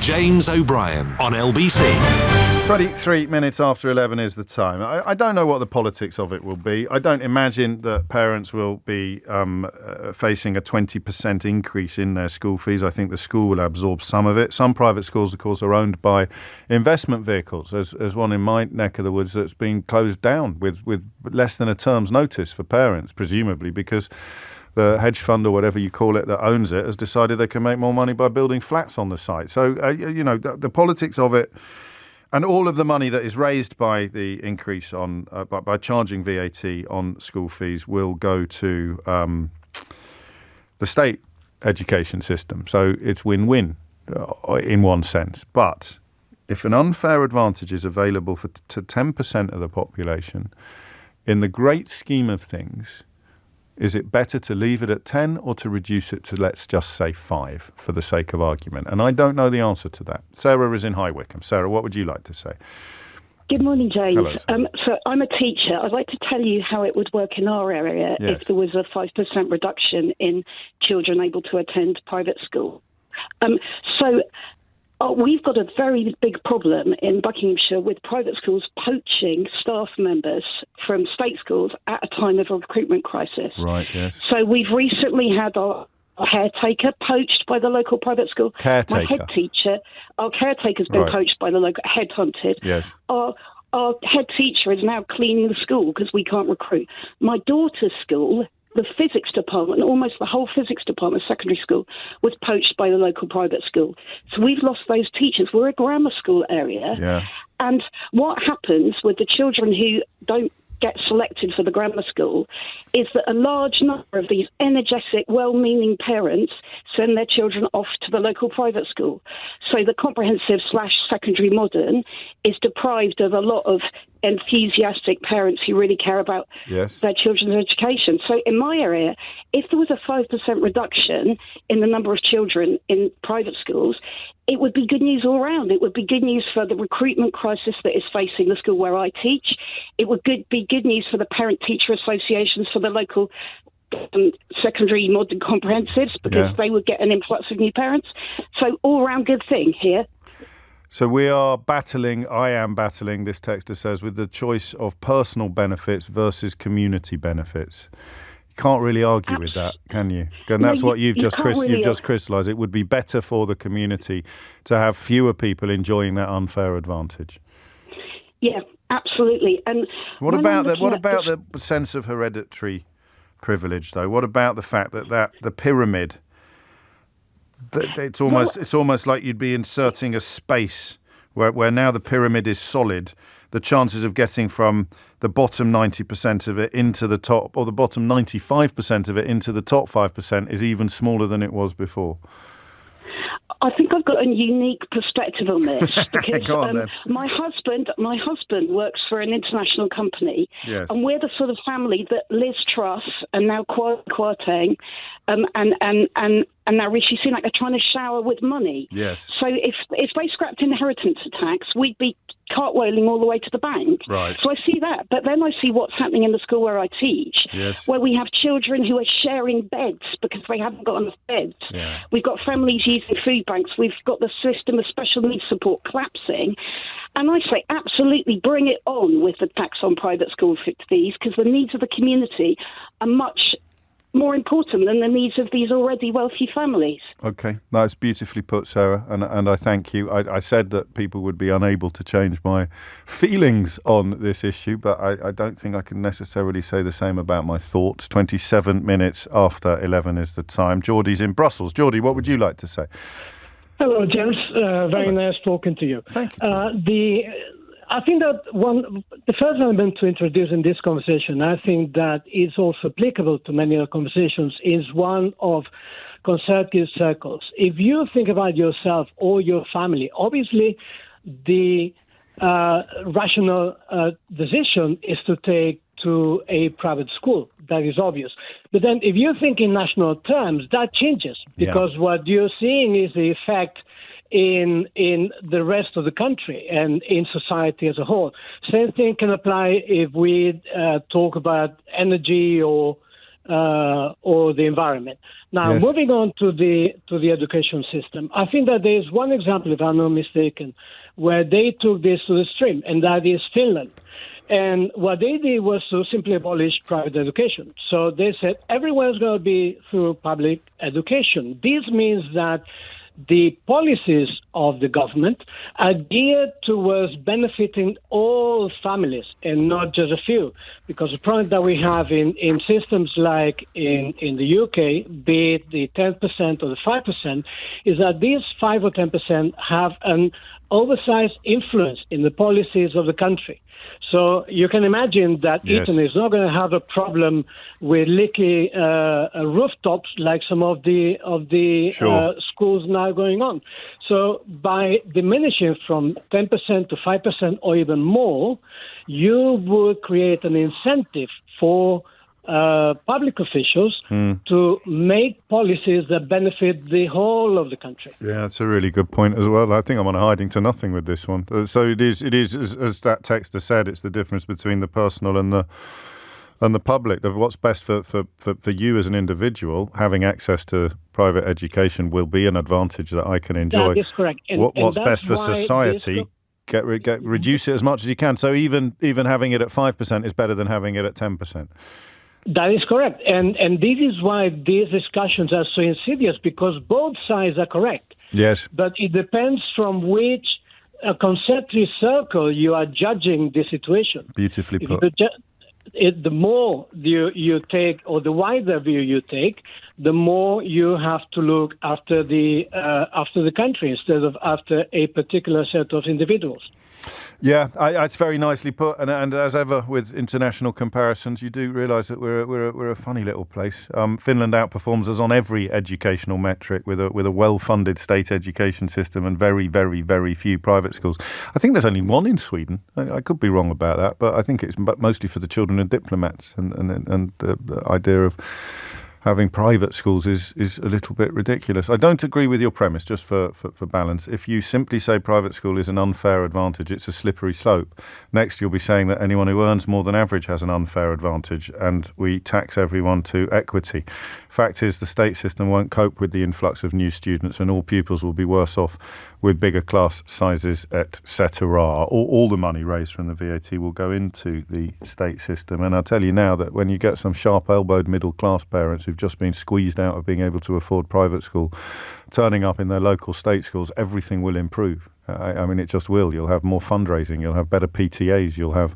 I don't like this. It's not an ideal scenario, but it is exactly what would happen. And it's not a slippery slope any more than having an NHS that's free at the point of care is a slippery slope. And of course, you pay more into that according to how much you earn. So, listen, everyone is going to come at this from a personal perspective, and that's why I think my own personal perspective upsets some people, because it's so honest, it's so brutally honest, it's grossly unfair, but if I can afford it, I'm having it. What I won't tolerate is people claiming that somehow people who can't afford to feed their children deserve contempt and scepticism, and people who are worried that they might not be able to afford increased school fees deserve sympathy and a warm hug. I'm making a list of all the things that you can say to them about getting on your bike, getting a better job, cancel your Netflix subscription, maybe have fewer tattoos, stop having avocado and toast for your tea. And of course, ultimately, if you can't afford school fees and you don't want your children to go into the state school system, then don't have children if you can't afford them. 11:32 is the time. Lottie Morley has your headlines. James O'Brien on LBC. James O'Brien on LBC. It is 11:36. You're listening to James O'Brien on LBC, where in a way, it's politics distilled, isn't it? Are unfair advantages good or bad for society? The answer is they're bad for society, but they're good for the people who get them. So, inheritance tax is a weird one. We may talk about that next, but it's possibly too similar to this. I saw some research yesterday that showed even when it's made clear to people that they are never going to have to pay inheritance tax, they still have a particular problem with it as a levy. I don't know why. And then you hear people saying it's a tax on aspiration. It's nothing of the sort. I mean, logically, you'd much rather pay tax when you're dead than when you're alive. But of course, if you're a parent, you like the idea of passing on money to your children for very much the same reasons that you like the idea of paying to give your children a head start in life. And it's not just about the education, as I keep saying. I mean, that's why private education is an unhelpful phrase. Because, the difference between going to Eton in terms of the social cachet that it gives you, the doors that it opens, the handshakes that you learn, the old school tie, the power of the old school tie, the difference between going to Eton or even my old school, which is far from in its heyday these days, but it was when I was there, a place called Ampleforth, sort of like the Catholic equivalent, some people sometimes say, which isn't really true, but it has a cachet that you're not going to get by going to your local fee-paying day school. So there's all sorts of things that you're paying for, some of it measurable, some of it not. But of course it's unfair. And yet reducing access to it for more people also feels unfair. It's funny. 11:37 is the time. Francesca is in Barnet. Francesca, what would you like to say? Good morning to you, James. I have to say that I find that the 20% increase on the school fees of the VAT is terrible. It's really difficult for middle class parents like myself who have good jobs but perhaps not quite good enough to already afford them, with the cost of living crisis, with the mortgage rates going up. It's basically pricing people who typically went to these schools out. And I went to one of these schools from the age of 5 all the way up to 18. My parents were working class, and they, managed to get the money together to send me and my sister to a private school. Fast forward all these years, I've managed to have a great education thanks to them, university, and a very good career. And my husband and I would struggle to But send this is the point where I say, with my tongue in cheek, I don't want to heck to you, but then this is the point where I say, as a right-wing radio presenter, that, well, sadly, your career's just not good enough, is it? So you're going to have to get a better job if you can't afford the school fees. Because I've heard people say that about parents who can't feed their children. So there's absolutely no problem saying it to people who are just worried they may not be able to afford private education. Have you thought about getting fewer tattoos, Francesca? I don't have any tattoos. Okay. What about cancelling the Netflix subscription? Well, we've thought of everything. And I think, the thing that people would struggle to believe is that, I'm a solicitor in the city. I earn, a very good salary compared to some. It's unbelievable for some people to think that, it would be difficult for us. I mean, yes, we can do it, but it would just be increasingly difficult. An extra 20%, is actually a lot of money. But you're not hearing anything that I'm saying. It is. I mean, if I just simply apply the rhetoric of not being able to afford things that most people would consider to be essentials, and the country that we live in, the ecosystem that we inhabit, those people are routinely told that it's their fault they can't afford things. So the idea that I'm supposed to muster up reserves of sympathy for people worried that they may not be able to afford to continue to privately educate their children, you must see on one level how ridiculous that is. I do see how ridiculous it is, and I definitely take your point on board. But what I think you're missing is that, it's very different. You're talking about two very different things. Do I agree that we should tell people who can't We're talking about an afford epic unfair privilege versus the most basic of essentials. Yeah, you see, I disagree with you when you say that it's a privilege and that people get ahead in life. And the reason why I say that is because I look at the job that I'm in, and I look at some of my colleagues that I work with, and they haven't had the 93% of them. Well, but 93% of them went to state school, did they? I don't know the percentage. I'll be honest with you. I do. But it's nowhere near 93%. Let's just look at High Court judges. You're a lawyer, so you'll know what percentage of them went to state school. Is it just a coincidence, or the state or the private schools just somehow magically attract the most gifted future lawyers? But I think that to go to a good private school where people are becoming High Court judges who are extremely bright people. No, they're no brighter than the people at your local comprehensive school. But you have to take, but some of these, James, like some of these schools you have to take entrance exams to get in. So if you're not and some of them you don't. You can't go. Yes, exactly. but there's people at the local state school who would get in. But their parents can't even dream of paying the fees. This is the bit of the conversation that I find most surreal. If it doesn't bestow an unfair advantage, why are you paying for it? For all the other things that come with it, the amazing facilities that they have at these schools, the sports grounds that they've got, the music. If your child, let's say, isn't particularly academic, then they might find something they can do in the future that's not based on academia. That's an unfair advantage to the kid over the road who's not particularly academic, who's not going to the school. Listen, I'm in the same boat as you, although I'm in exactly the same boat as you. But this determination to deny that it's unfair just fascinates me. Of course it's unfair. But that's just the way the whole system is built, isn't it? Yes, it's an unfair system. But why are you so keen to deny that it's an unfair advantage? Why do you need? Because I'm comfortable saying it's unfair. Because I don't see it. I mean, in my line of work that I do, I don't see it as an unfair advantage. If I had it right in front of me, then I would say, yeah, I agree with you. I mean, I don't agree with private schools. I don't understand what we're saying now. Why not? If you had it right in front of you, you'd say it was unfair, but in your line of work, you don't think it is. I don't think it's because not everybody around me also went to a private school. No, but for it not to be, back to the numbers again, for it not to be an unfair advantage in your high-flying city job, you would need to have 93% of your colleagues state educated for it not to have bestowed an unfair advantage on the privately educated contingent. But I think it's also a choice that every parent makes, isn't it? It's not a choice that every parent makes. It's a choice that every parent who can afford it makes. That's true. I take your point there. That is true.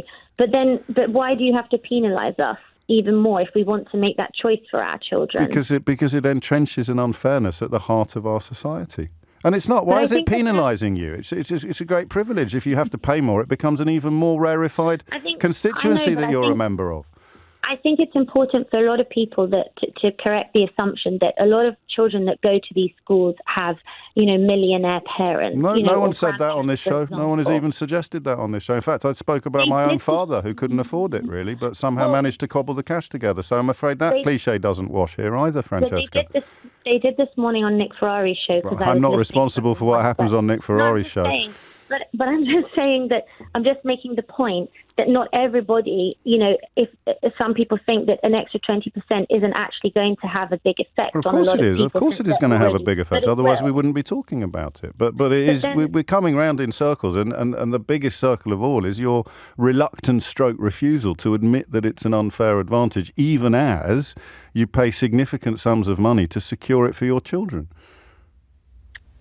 I just think it's a choice as opposed to an unfair advantage, but we can agree to disagree. No, we can't, I'm afraid, because it isn't. That's a bit like saying that's an apple and you say it's a pear and then we agree to disagree. It's a bloody apple, Francesca. It's an unfair advantage. Otherwise, you simply wouldn't be paying for it. You are paying to give your children something that is denied to children, 90% of children in this country. You just are. You give it to your children Absolutely, as well. And I'm telling you it's an unfair advantage. Why have you got a problem admitting it? But if you feel that way, though, why do you do it? Because I don't want your children to have a monopoly on that advantage. I want mine to be in the game as well, just like my dad wanted me to be in the game. I'd rather the advantage didn't exist. But you can't change that unless we live in a communist society. Oh, really? So every country where there's no private education is a communist society, is it? No, I don't mean it like that. Sorry. How do you mean it then? I just think that the other countries that have amazing state schools, which you're absolutely right to have pointed out earlier, I think that their whole taxation system and the way that they deal with things is very different. No, it's not. I don't agree with... Finland just abolished it. Right. Finland just abolished it cold. Just took a decision one day, we're not going to have private schools anymore. But I think unless the government actually takes a bigger decision... Well, that's what the government is doing when it's a Labour government. It's introducing the 20%, which reduces the amount of people enjoying this massively unfair advantage. And the lower that number gets, the better society and the fairer society becomes. And where are all the children that, come out of private school to go into state school? Where are they going to go when there are no places for them? There are loads of places. Schools in central London are closing. Primary schools have got a huge shortage of new children starting, to the point that many schools are closing. And you won't find anyone in the United Kingdom that can't find a place in a school for their child. So you don't need to worry on their account. I do think that there are lots, especially in the area that I am. I'm speaking of secondary schools that genuinely don't have extra places and children don't have places to go. Okay, well, if we end up in a mythical future where children are roaming the streets unable to attend school, then that would be the responsibility of government. But it's not an argument for continuing the perpetuation of a hugely unfair advantage that we secure for our children by dint of being wealthy. In fact, if you want a fair society, it should be the children of the poorest parents that go to the very, very best schools, and then the future would become more equal for everybody. I'm not sure I can help you any more than I have already, but I'll tell you one thing for nothing. It's an apple. James O'Brien on LBC. James O'Brien on LBC. It is 10 minutes to 12. I guess it's a question of deserving, isn't it? You kind of have to kid yourself that you deserve something. It's about being born 3-0 up and thinking you've scored a hat-trick, or being born on third base for our American listeners, and indeed viewers on YouTube. You're born on third base and you think you've scored a triple. I don't get that. I don't see why, if you're enjoying an unfair advantage, you people struggle to admit that it's an unfair advantage. But it is all tied up in the British class system. Do you think Jacob Rees-Mogg ever looks at himself in the mirror and thinks, flip it, heck, imagine if I'd gone to a bog standard comprehensive school, what the hell would I be doing now? Of course he doesn't. He thinks he's born to it. It's why a lot of them trumpet their Christian credentials, in quotes, because they believe that God made them high and lowly, the poor man at his gate, the rich man in his castle, the poor man at his gate. But it is, it's bizarre. But listen, I still, I don't even know if it counts as hypocrisy. It's just a simple admission of unfairness. And as long as this unfairness is for sale, I will be buying it for my children. Thank you very much. 11:51 is the time. Imisalua is in Fulham. Where are you on this one? Morning, James. Hello. We've had this conversation before. I went to a private school. And you went on a scholarship. I've been doing this job so long, I can tell the listeners that you went to private school on a scholarship, Imisalua. It's incredible, isn't it? I know, it tells you how long I've been calling. Well, you were still at school when you first started calling me. Oh, was I? Yeah, you were in the sixth form. Oh my gosh, if I tell you when I left sixth form, you're going to feel like I left in 2011. Yeah, that sounds about right. Oh my God. Tell me about it. How do you think I feel? You feel old. I flipping heck. Anyway, where were we? So I went to private school. Obviously, my mum for 11 plus made sure that I was so good at 11 plus exams. Like a scholarship was essentially what we wanted because that's the kind of education that she wanted for me. Now, we didn't pay for it, but my mother wouldn't have put that much effort into making sure I had it if she didn't think there was an advantage to be gained from having it. So there's that. So I think even if you don't pay for it, there are people who drill their children into making sure they get it because they recognise those advantages. That's number one. Number two, the lady that was the city solicitor that was speaking, it's really interesting because when you go to a school like mine, you are essentially taught that in order to send your children to a school like that, there are things you have to do. You need to get the grade. You need to go to this university. You need to go to that job. Right. So if you do all those things, if you follow the rule book, and you get to the point where you're supposed to enjoy the thing that you were working all this time for, and you can't have it, you're going to think that something has been done. Yes. You're going to think that you're being penalised. If you, what is it that they say? If you've been privileged for your whole life, equality feels like oppression. Exactly, and that's the interesting thing, isn't it? That's the interesting thing. People are willing to protect this thing because, the reality is, if you are a city solicitor, and I guess I don't know, I'm not assuming, but if you also had if your partner also had a good job, the reality is you should kind of be able to afford fees. Yeah. But fees are expensive. Like the school I went to was significantly cheaper then. It's almost 30 now. That's for one child. If you have two, that's 60k after tax. This is after tax. So there's a generational presumption that you'll be able to repeat what your parents did for you, but actually, we should see it in the same light as property ownership. We're living through a period now where, for the first time in living memory, people are less likely to own property than their parents were, and private education is going through a similar process. I guess it is, but also if you go to these schools without the 20% increase. Pardon? It's already going up without the 20% increase. Exactly. Private school fees are going up, and also financial assistance is less readily available. Yes, that's so. True. Whereas most schools previously had a package. So even if you weren't, I don't know, completely low income, if you were mid income, there was a bit of money for you that you could find. A lot of that isn't available now.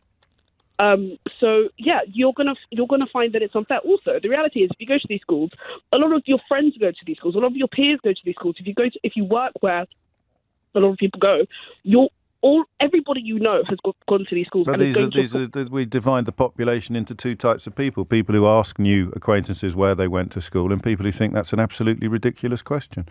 Yes, but you're also going to feel a bit put out and a bit weird if, you're, I don't know, sitting having a conversation at coffee and you'll say, oh yeah, we sign our child up for this one, you sign our child up for that one. Yeah. And then you actually sit down and you think, oh wow, I actually can't.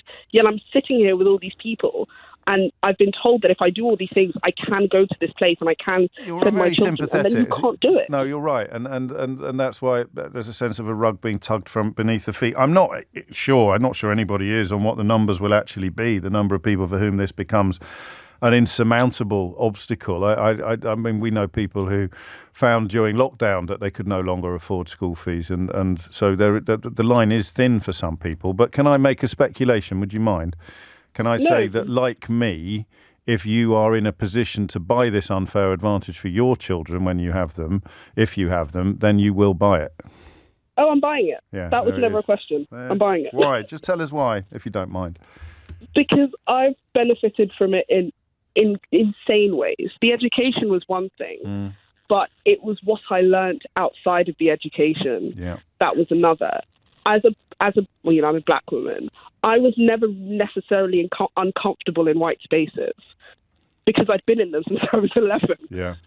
And it wasn't just white spaces; it was elite white spaces, and I was fine. Went through uni, fine. Work, fine, because I've been doing it for so long. Yes, of you course. Learn how to navigate. You learn how to package yourself. You learn how to speak. You learn how to act around certain people. So it just becomes second nature. So when you get into spaces, you're fine.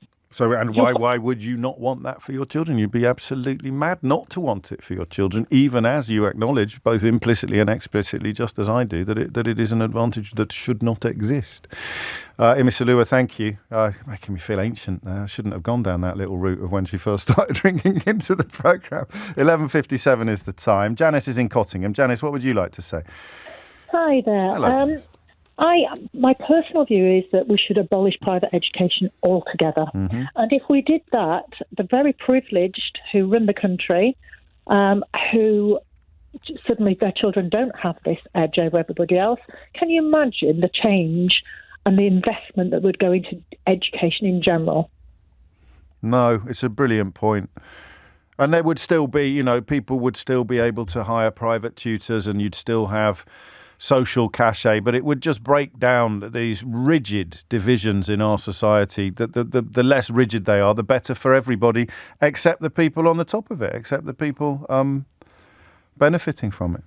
Absolutely. And, I heard the caller earlier about the schools having the best teachers poached. Yeah. Of course, that wouldn't happen either.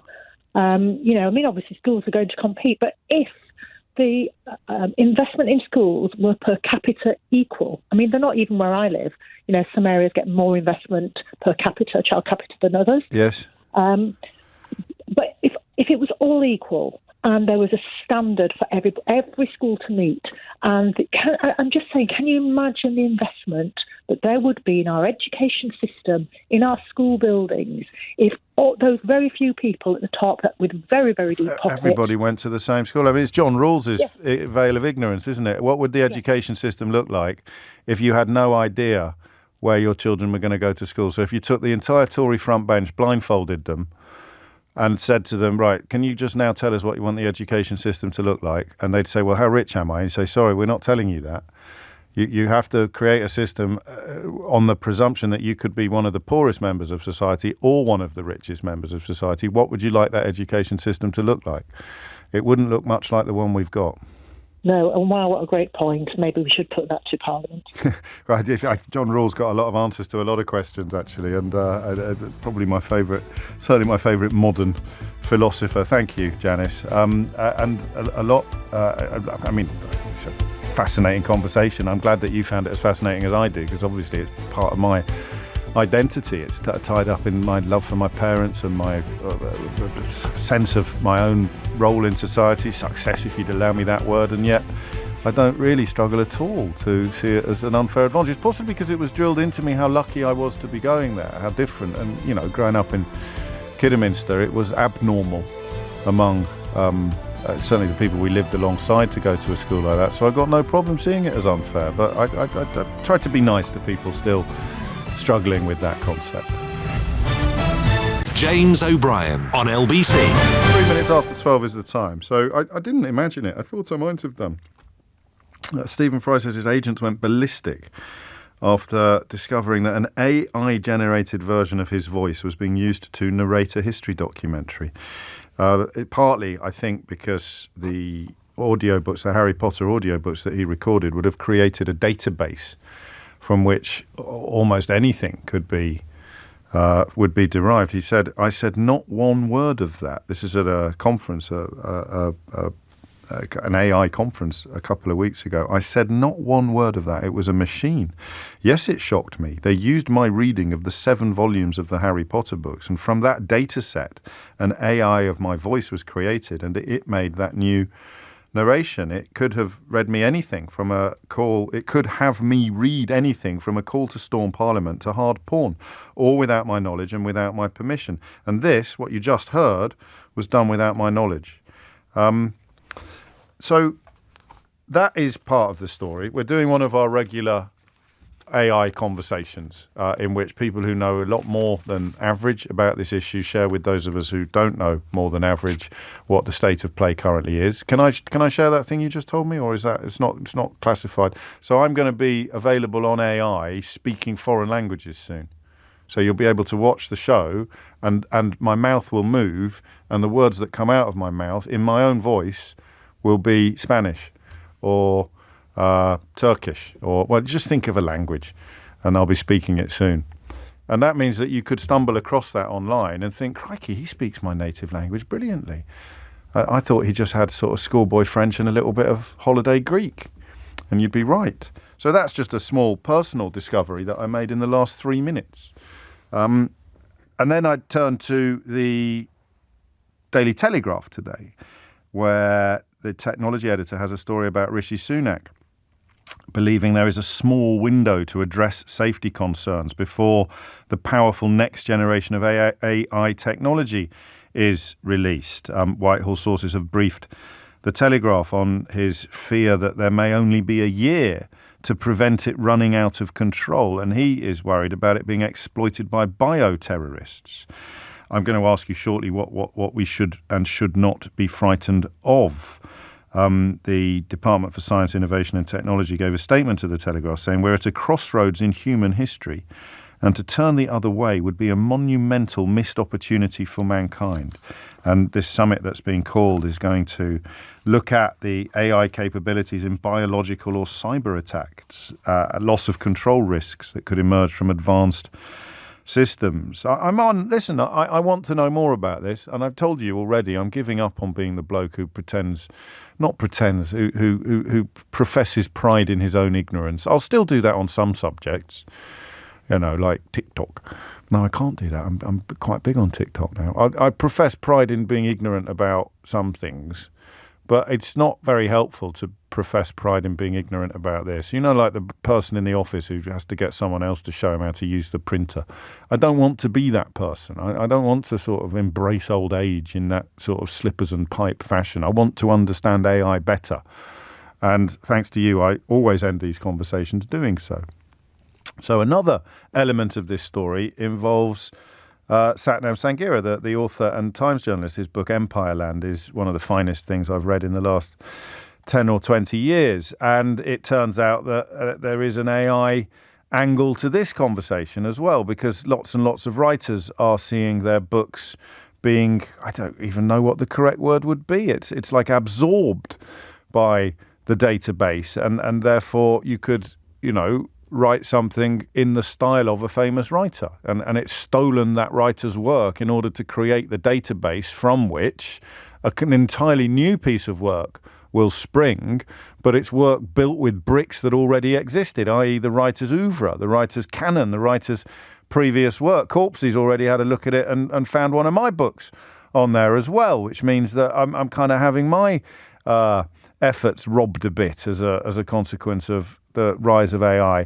And then Naomi Klein, the author, the brilliant author, you'll know her from No Logo and her books about disaster capitalism and environmental catastrophe.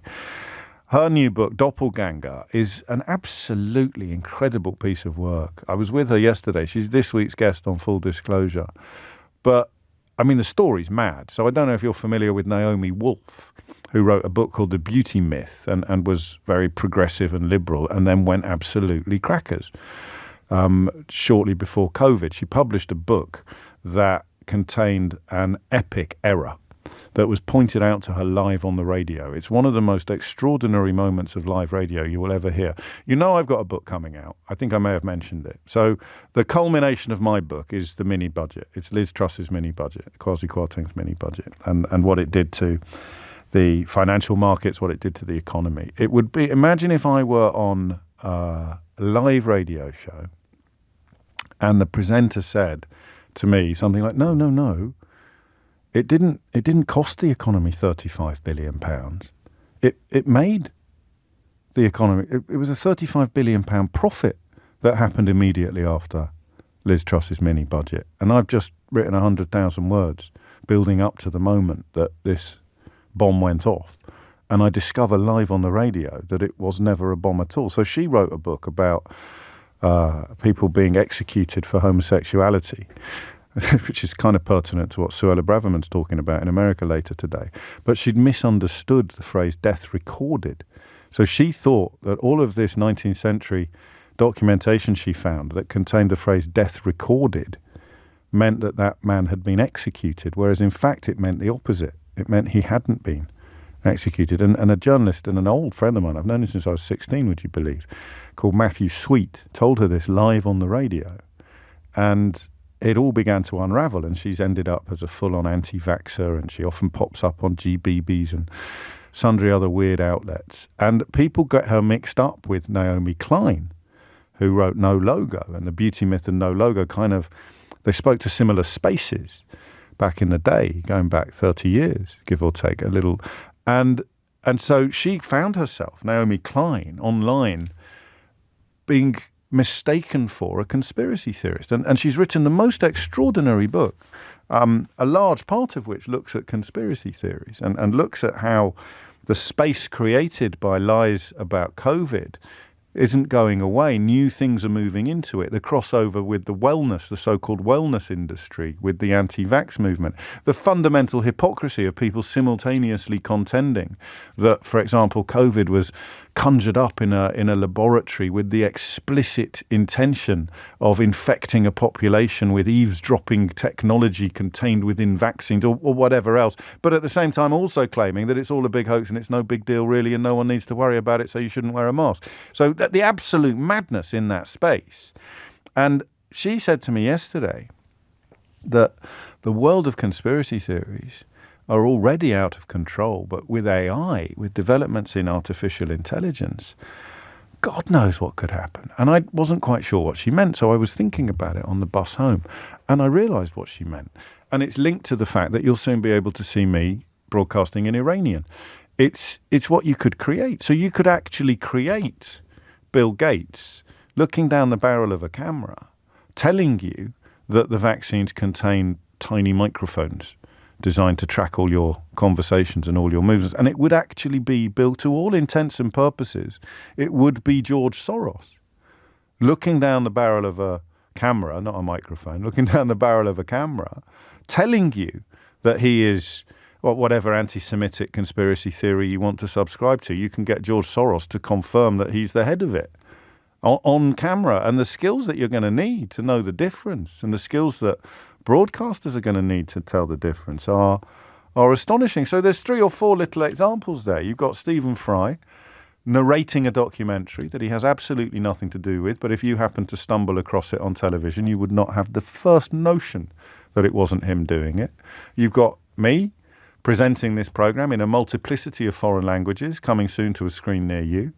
You've got Naomi Klein, who has spent the best part of a decade looking deeply into all of these issues, expressing profound fear about what could be on the horizon, what is on the horizon with regard to AI and bad actors in the conspiracy theory space.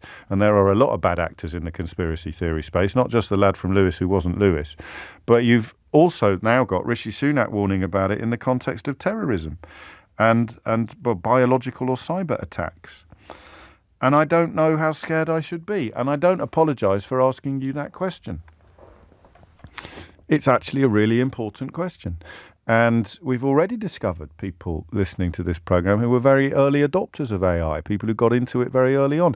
And the innocuous end of it, I always remember the fella who got AI to rewrite his copy for his gym advert. Do you remember him?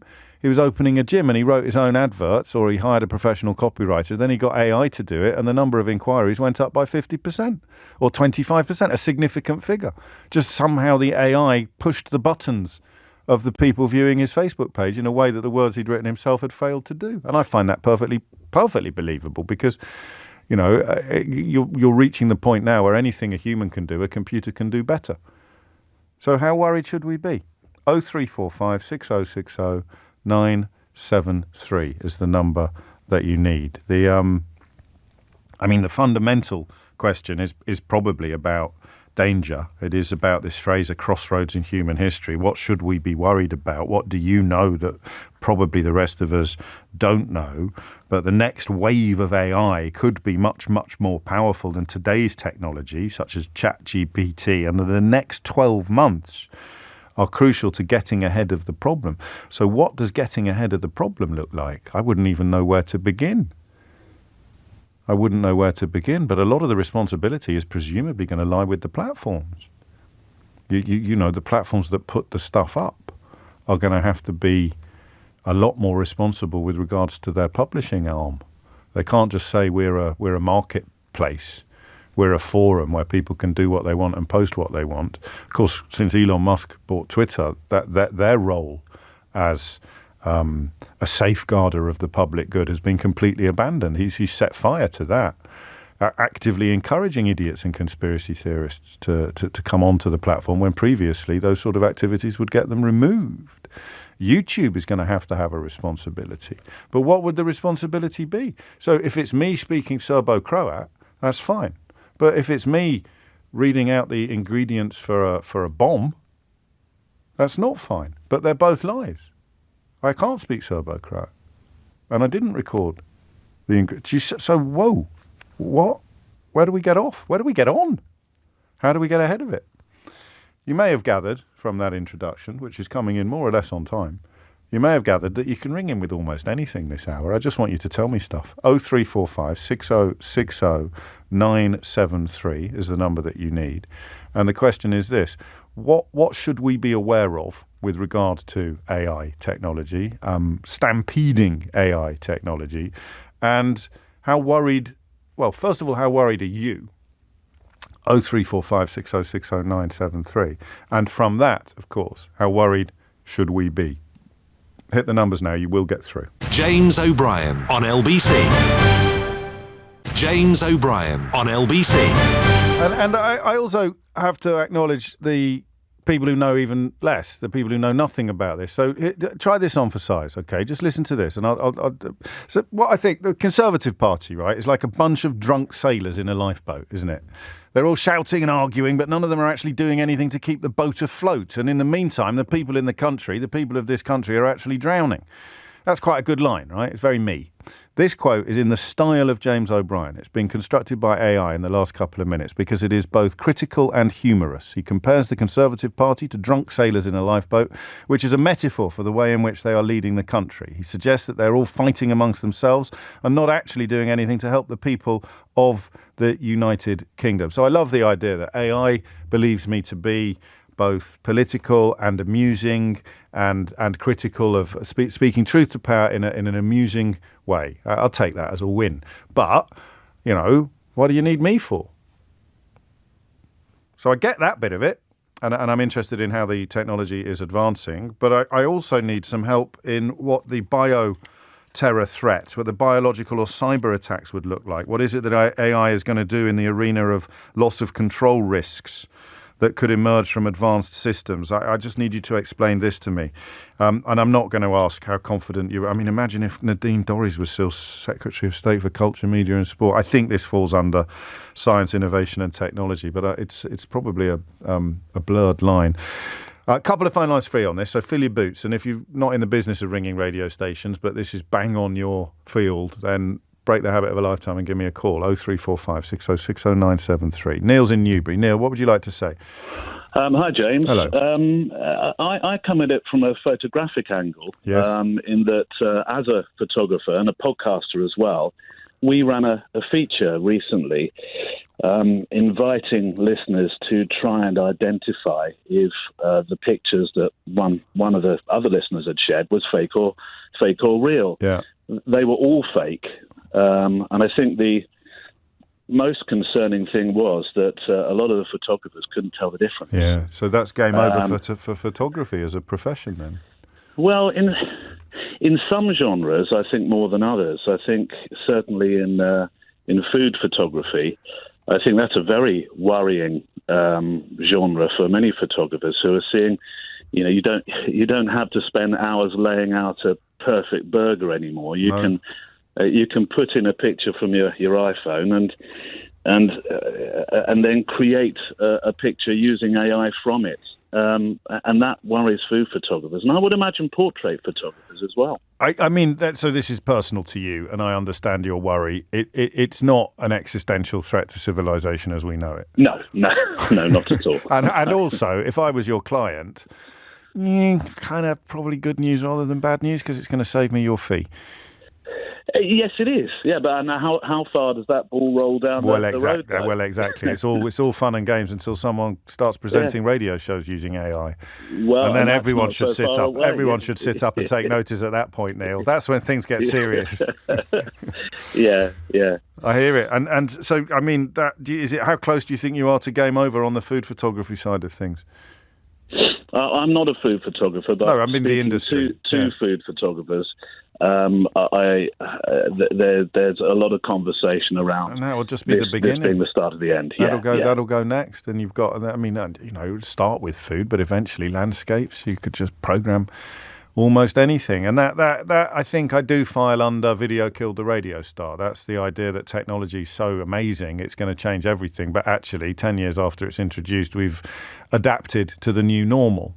The side of it that I'm particularly interested is the idea of it now running at a breakneck speed, running out of control in the next year to a degree where it will pose a genuine threat to populations in the context specifically of biological and or cyber attacks. And if anyone can explain that to us, then I'll give you the Prime Minister's number. Dario Amodi, who's the chief executive of an AI lab called Anthropic, recently warned that the technology could allow many more actors to carry out large-scale biological attacks.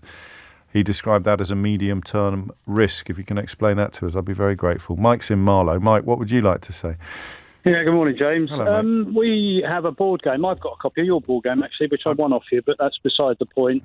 It's called It's all about etymology, finding words and meanings.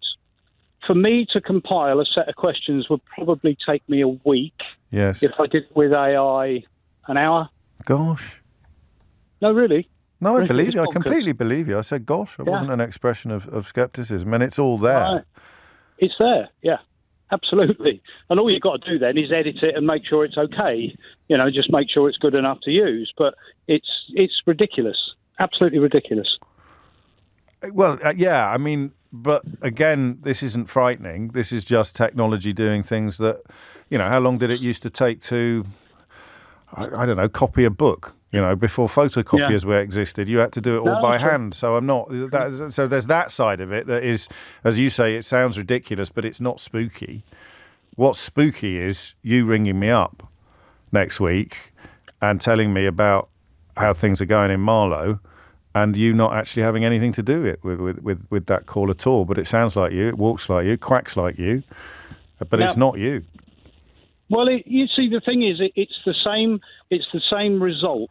It's we're looking at words, meanings, finding full descriptions of a word, and this just does it so quick. I don't even have to think about it really. Yeah. So has that taken the skill out of compiling a board game? I don't know. All right. Well, no, you still need to come up with a concept, but I could presume it's a matter of time if it's not already there, when you could just put in the details of every board game that's ever been invented and AI will come up with a new one. Or you put in all the board games that are word-based and AI would come up with a new one. We were playing Bananagrams the other day. I'd not played that before, but all you would need to invent Bananagrams is a Scrabble kit. And yet it was a game we'd never encountered. Anyone with a Scrabble kit could have come up with it, and yet it was a person that did it. Next, it will be a computer. I don't know. We may be jumping early on the bioterrorism threat. The phone lines are full, but I don't know if anyone is qualified to comment on that. So I'll rattle through and then free up some more. Thank you, Mike. Richard's in Boncath, in Pembrokeshire. Richard, what would you like to say? Well, last evening I was watching some YouTube stuff, and I'm on there now.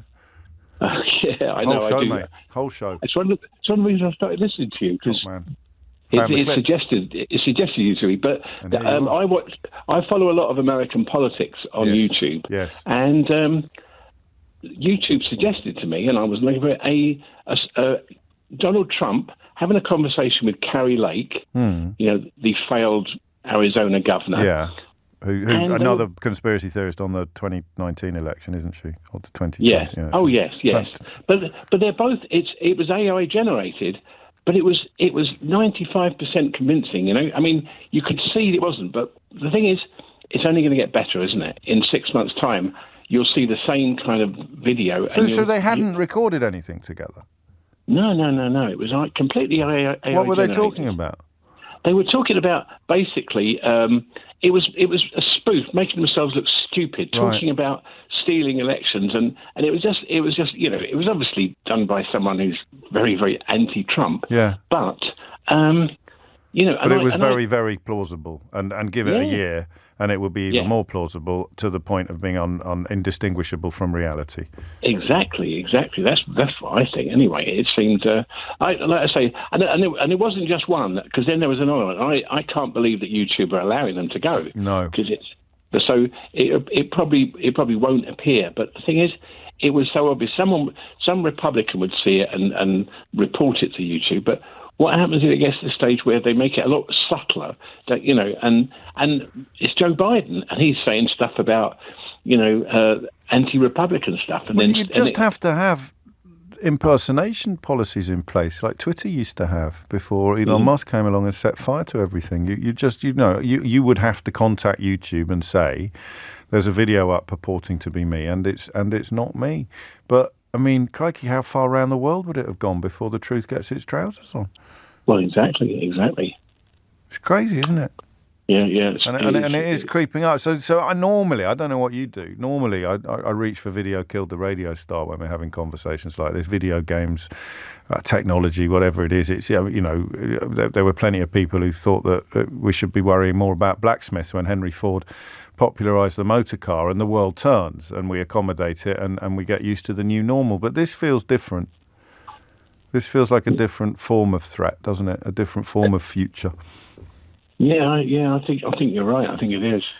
We shall see. And someone by 1 o'clock might know a little bit more about the biological and cyber risks that Rishi Sunak is reportedly worrying about. Thank you, Richard. Mind how you go. It is coming up to 12:30. You are listening to James O'Brien on LBC. A lot of you are excited about that conversation I had with Naomi Klein yesterday. It will be available on Friday. Although this week's full disclosure is really good. Actually, Gabby Logan, who. You talk about change and the new normal becoming accommodated really quickly, but the notion of female sports broadcasters is so common now. It's so normal now.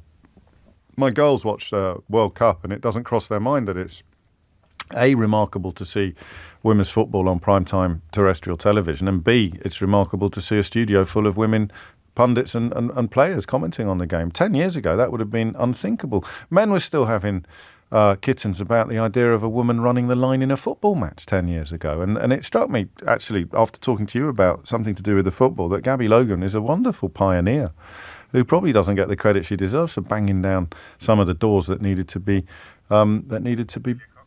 banged down. And it's a lovely, lovely conversation. I really liked her. Amelia Cox is here now with your headlines. James O'Brien on LBC. James O'Brien on LBC. 12:34 is the time. It knows me quite well, actually. But then again, I talk every day for hours. So there's going to be a hell of a lot of source material there if you want to build up an image of me in a data set and in a computer. So this is quite funny. I wouldn't have occurred to me to do this because, well, you know why. This is me on motoring matters, Keith. Imagine we're doing a show on motoring matters, which we will never do. But this is nice. There's one mistake in it. In the very first line, I wonder if you can spot it. Motoring matters, my friends. Buckle up, because we're diving into the world of cars, traffic, and all things automotive. Now, I don't know about you, but when it comes to motoring, I've got a few thoughts to share. So it's time to put on our thinking caps and dissect this fascinating subject. Let's start with the state of our roads, shall we? It's a daily frustration for many of us. The potholes, my goodness, the potholes. They're like landmines out there, waiting to destroy our tyres, our suspension and our patience. And don't even get me started on the seemingly never-ending roadworks. Got us all crawling along at a snail's pace. It's as if the whole world decided to undergo construction simultaneously. That's AI. It's me speaking.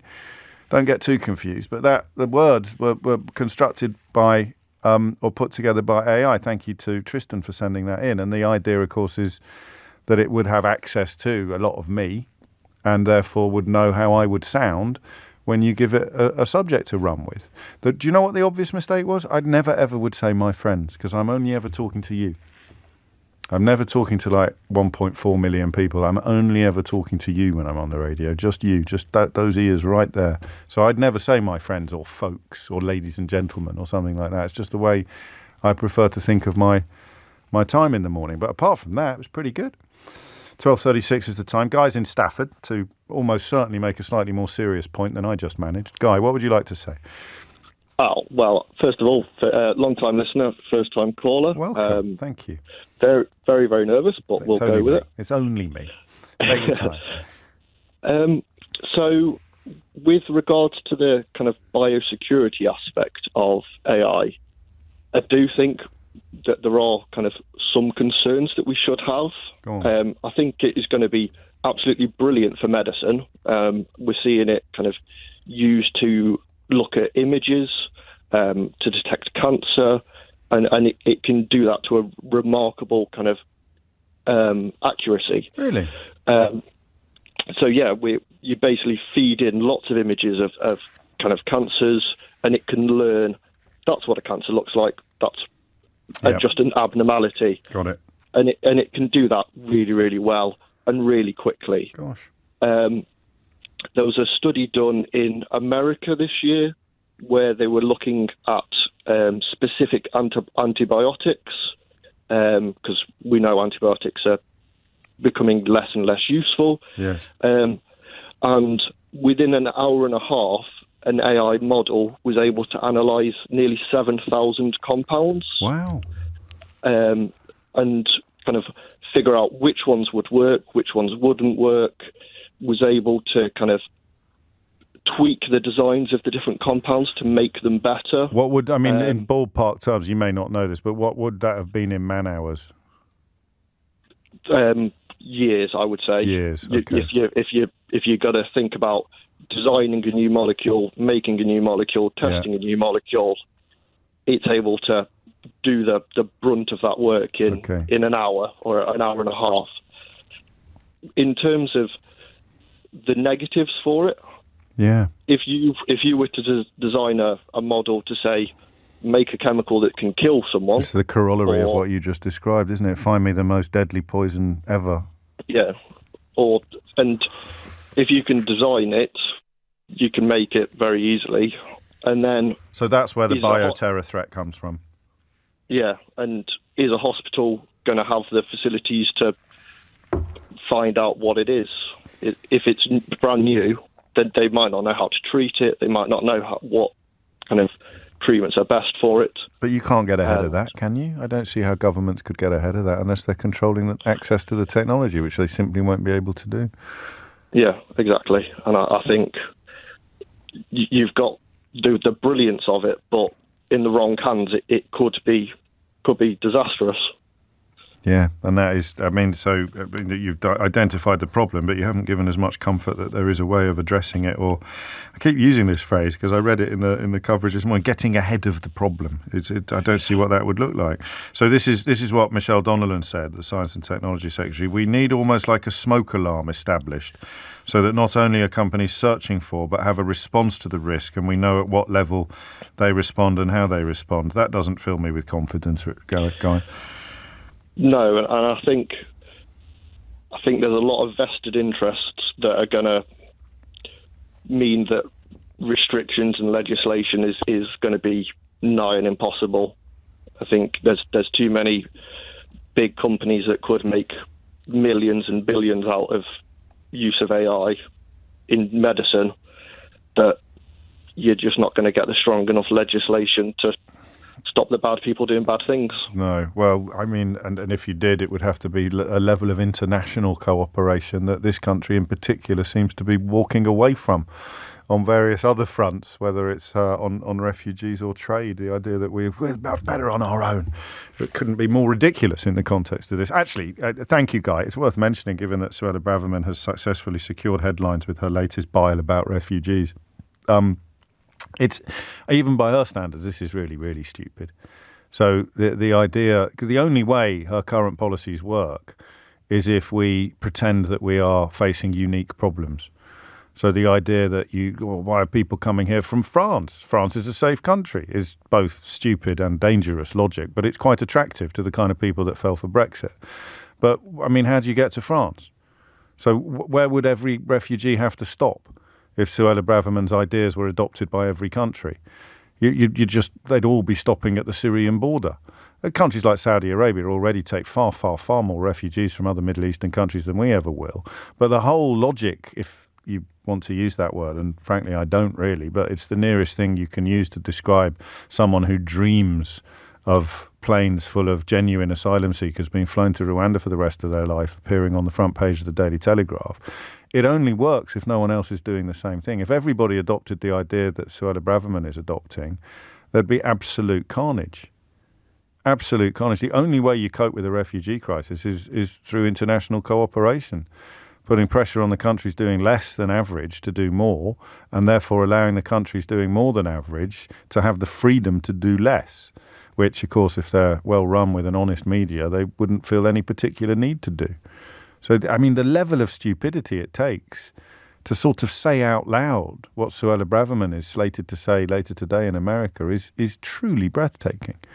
Truly breathtaking. But if your brain's been boiled by bile regarding refugees, this is what happens. I mean, the point for me with her of no return would be when an actual Holocaust survivor stood up in her own constituency meeting and said, could you stop using this language? It's really reminiscent of how people spoke about my family in 1930s Germany. And Suella Braverman effectively told her to shut up and go away, to paraphrase Gavin Williamson. She sort of refused to take on board the criticism at all. So the reason why it's politically weird is that she can't yet say, we don't want anybody coming here ever. If she did, she'd hoover up the UKIP vote, but nobody else, and she'd alienate an awful lot of decent Tories, who do exist. So she can't say that out loud, but she has to keep talking. So it's just this constant dance between the unspeakable and the unsayable. And that's where she is. That's why she is where she is today. Farage said to the far right in Germany once, when he went out there to give a speech at the invitation of the granddaughter of a very senior Nazi, Farage actually said that you've got to start saying the unspeakable out loud.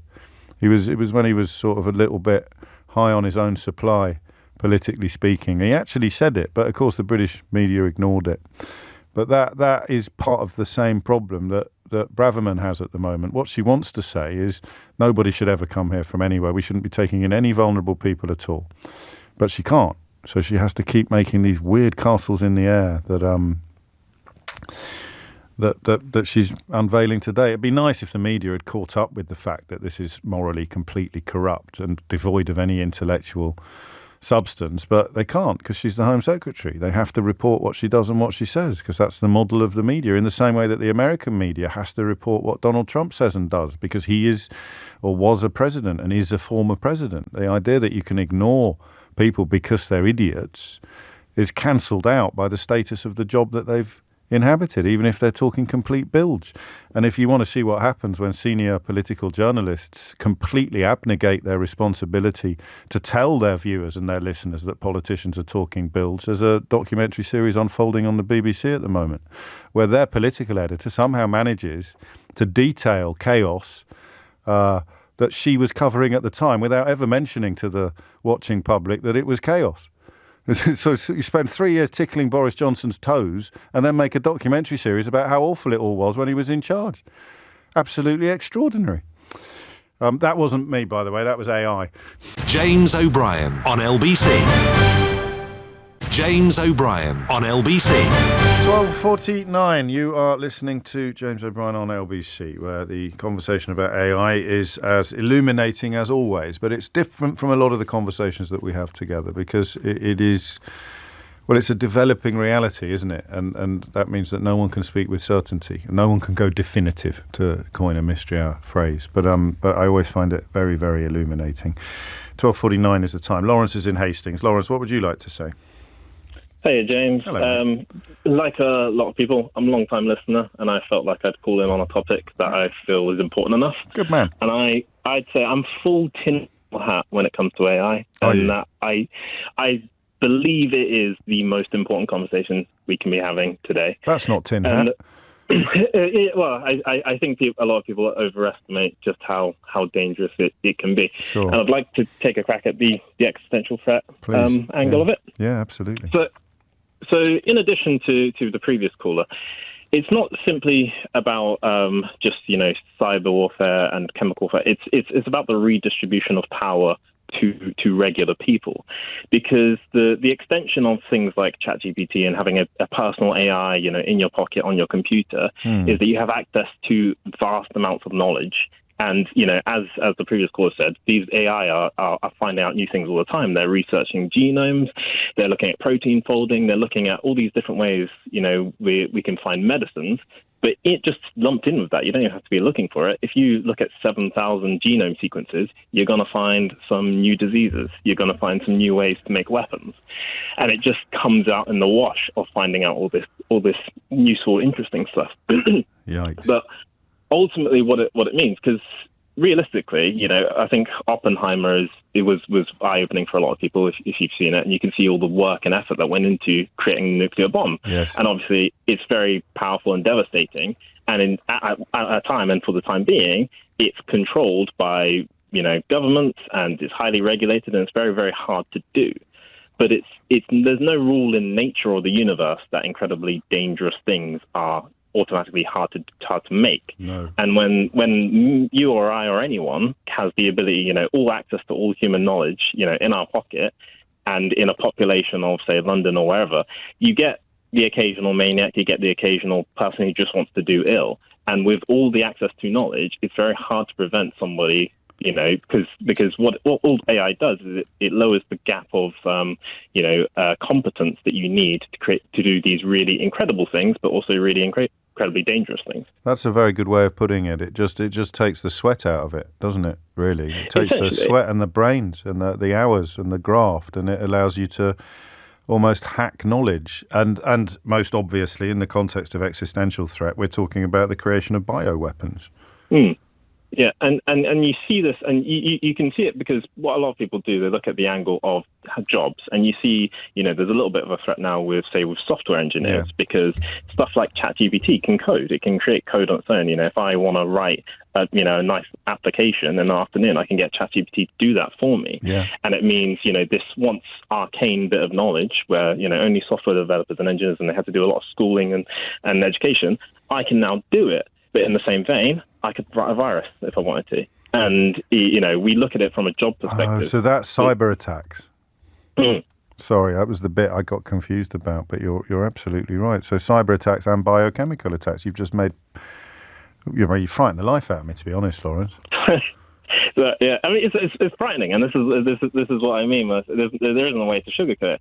And I'm, skeptical of our government, any government's ability to get ahead of it, because it is a new ballpark entirely. Like, you don't know what the threats are before they happen, with a large respect to a lot of these things. But the power of AI, and as I said before, it's discovering new knowledge all the time. Things that and no one's going to be able to control it then. It's one of those things where the likelihood is that you'd have to use AI to come up with ways to think about how to stop AI. But yeah, it's incredibly difficult, because once that power gets distributed, and it is to an extent, I use it in my day to day. I use it as a personal assistant at work. It helps me a lot. A lot of people I know do. But it can I ask what you do? Things. What do you use it for? Do you mind me asking?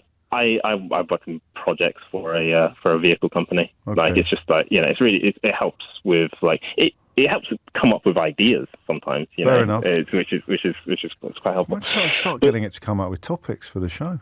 You could. Yeah, you absolutely can. But yeah, first time for everything. Exactly. So yeah, there's the angle, and yeah, I don't necessarily know that this is what Sunak is on about when he says, I think it must be. I think it must be. I mean, because you've explained it really clearly. So you could create. Yesterday, the government warned that AI could be used to create bioweapons, and that humans could lose control of the software.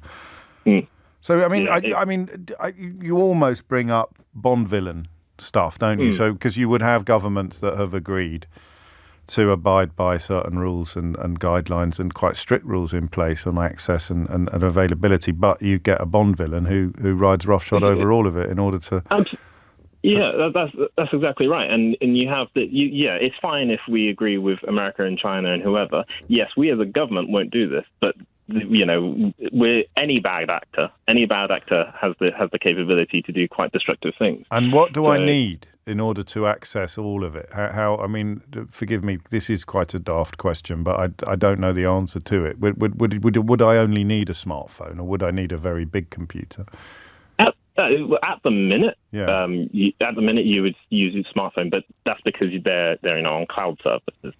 I'm using other people's processing. I'm using other people's software, but it's not beyond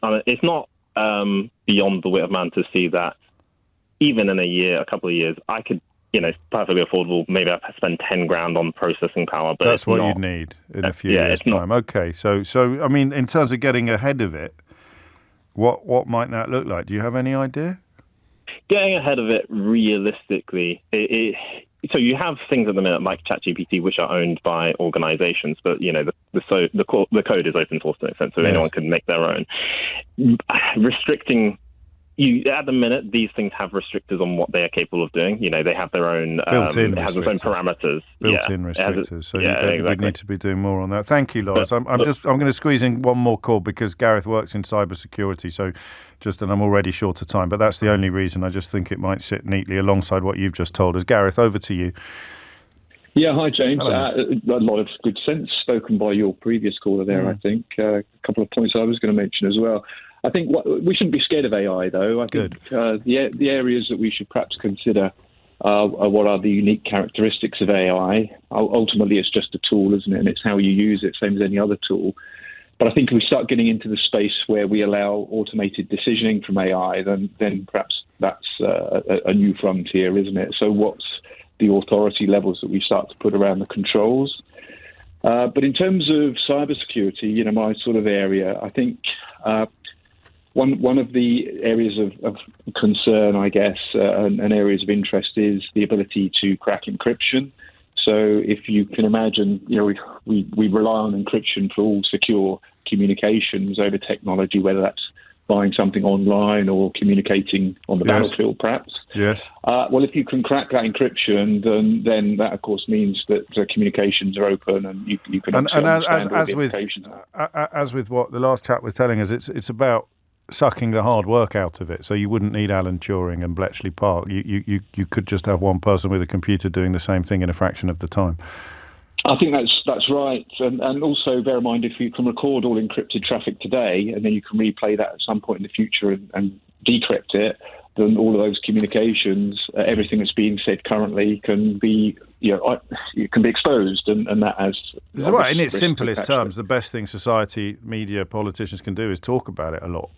Get it all out there, and work with it, move forward. So in terms of getting in front of it, it's not an impossible dream, as you remind us. Don't be frightened. The more you know about it, the less easy you will be to spook, because there's always people benefiting from spooking you, and I don't want to be one of those people. If I say something that sounds spooky, it's because I'm spooked.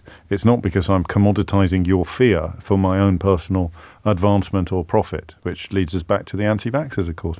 Thank you, Gareth. That's it from me for another day. We will be doing it all again tomorrow morning from 10. If you missed any of today's show, you can listen back on Catch Up on Global Player. You can rewind live radio. You can enjoy the whole show podcast. You can find all of LBC's shows to catch up, and you can stay up to date with the latest news from LBC. So rewind live radio on Global Player. Free to download from your app store, or head to globalplayer.com. Tom Swarbrick with you at 4. Sheila Fogarty with you now. James O'Brien on LBC.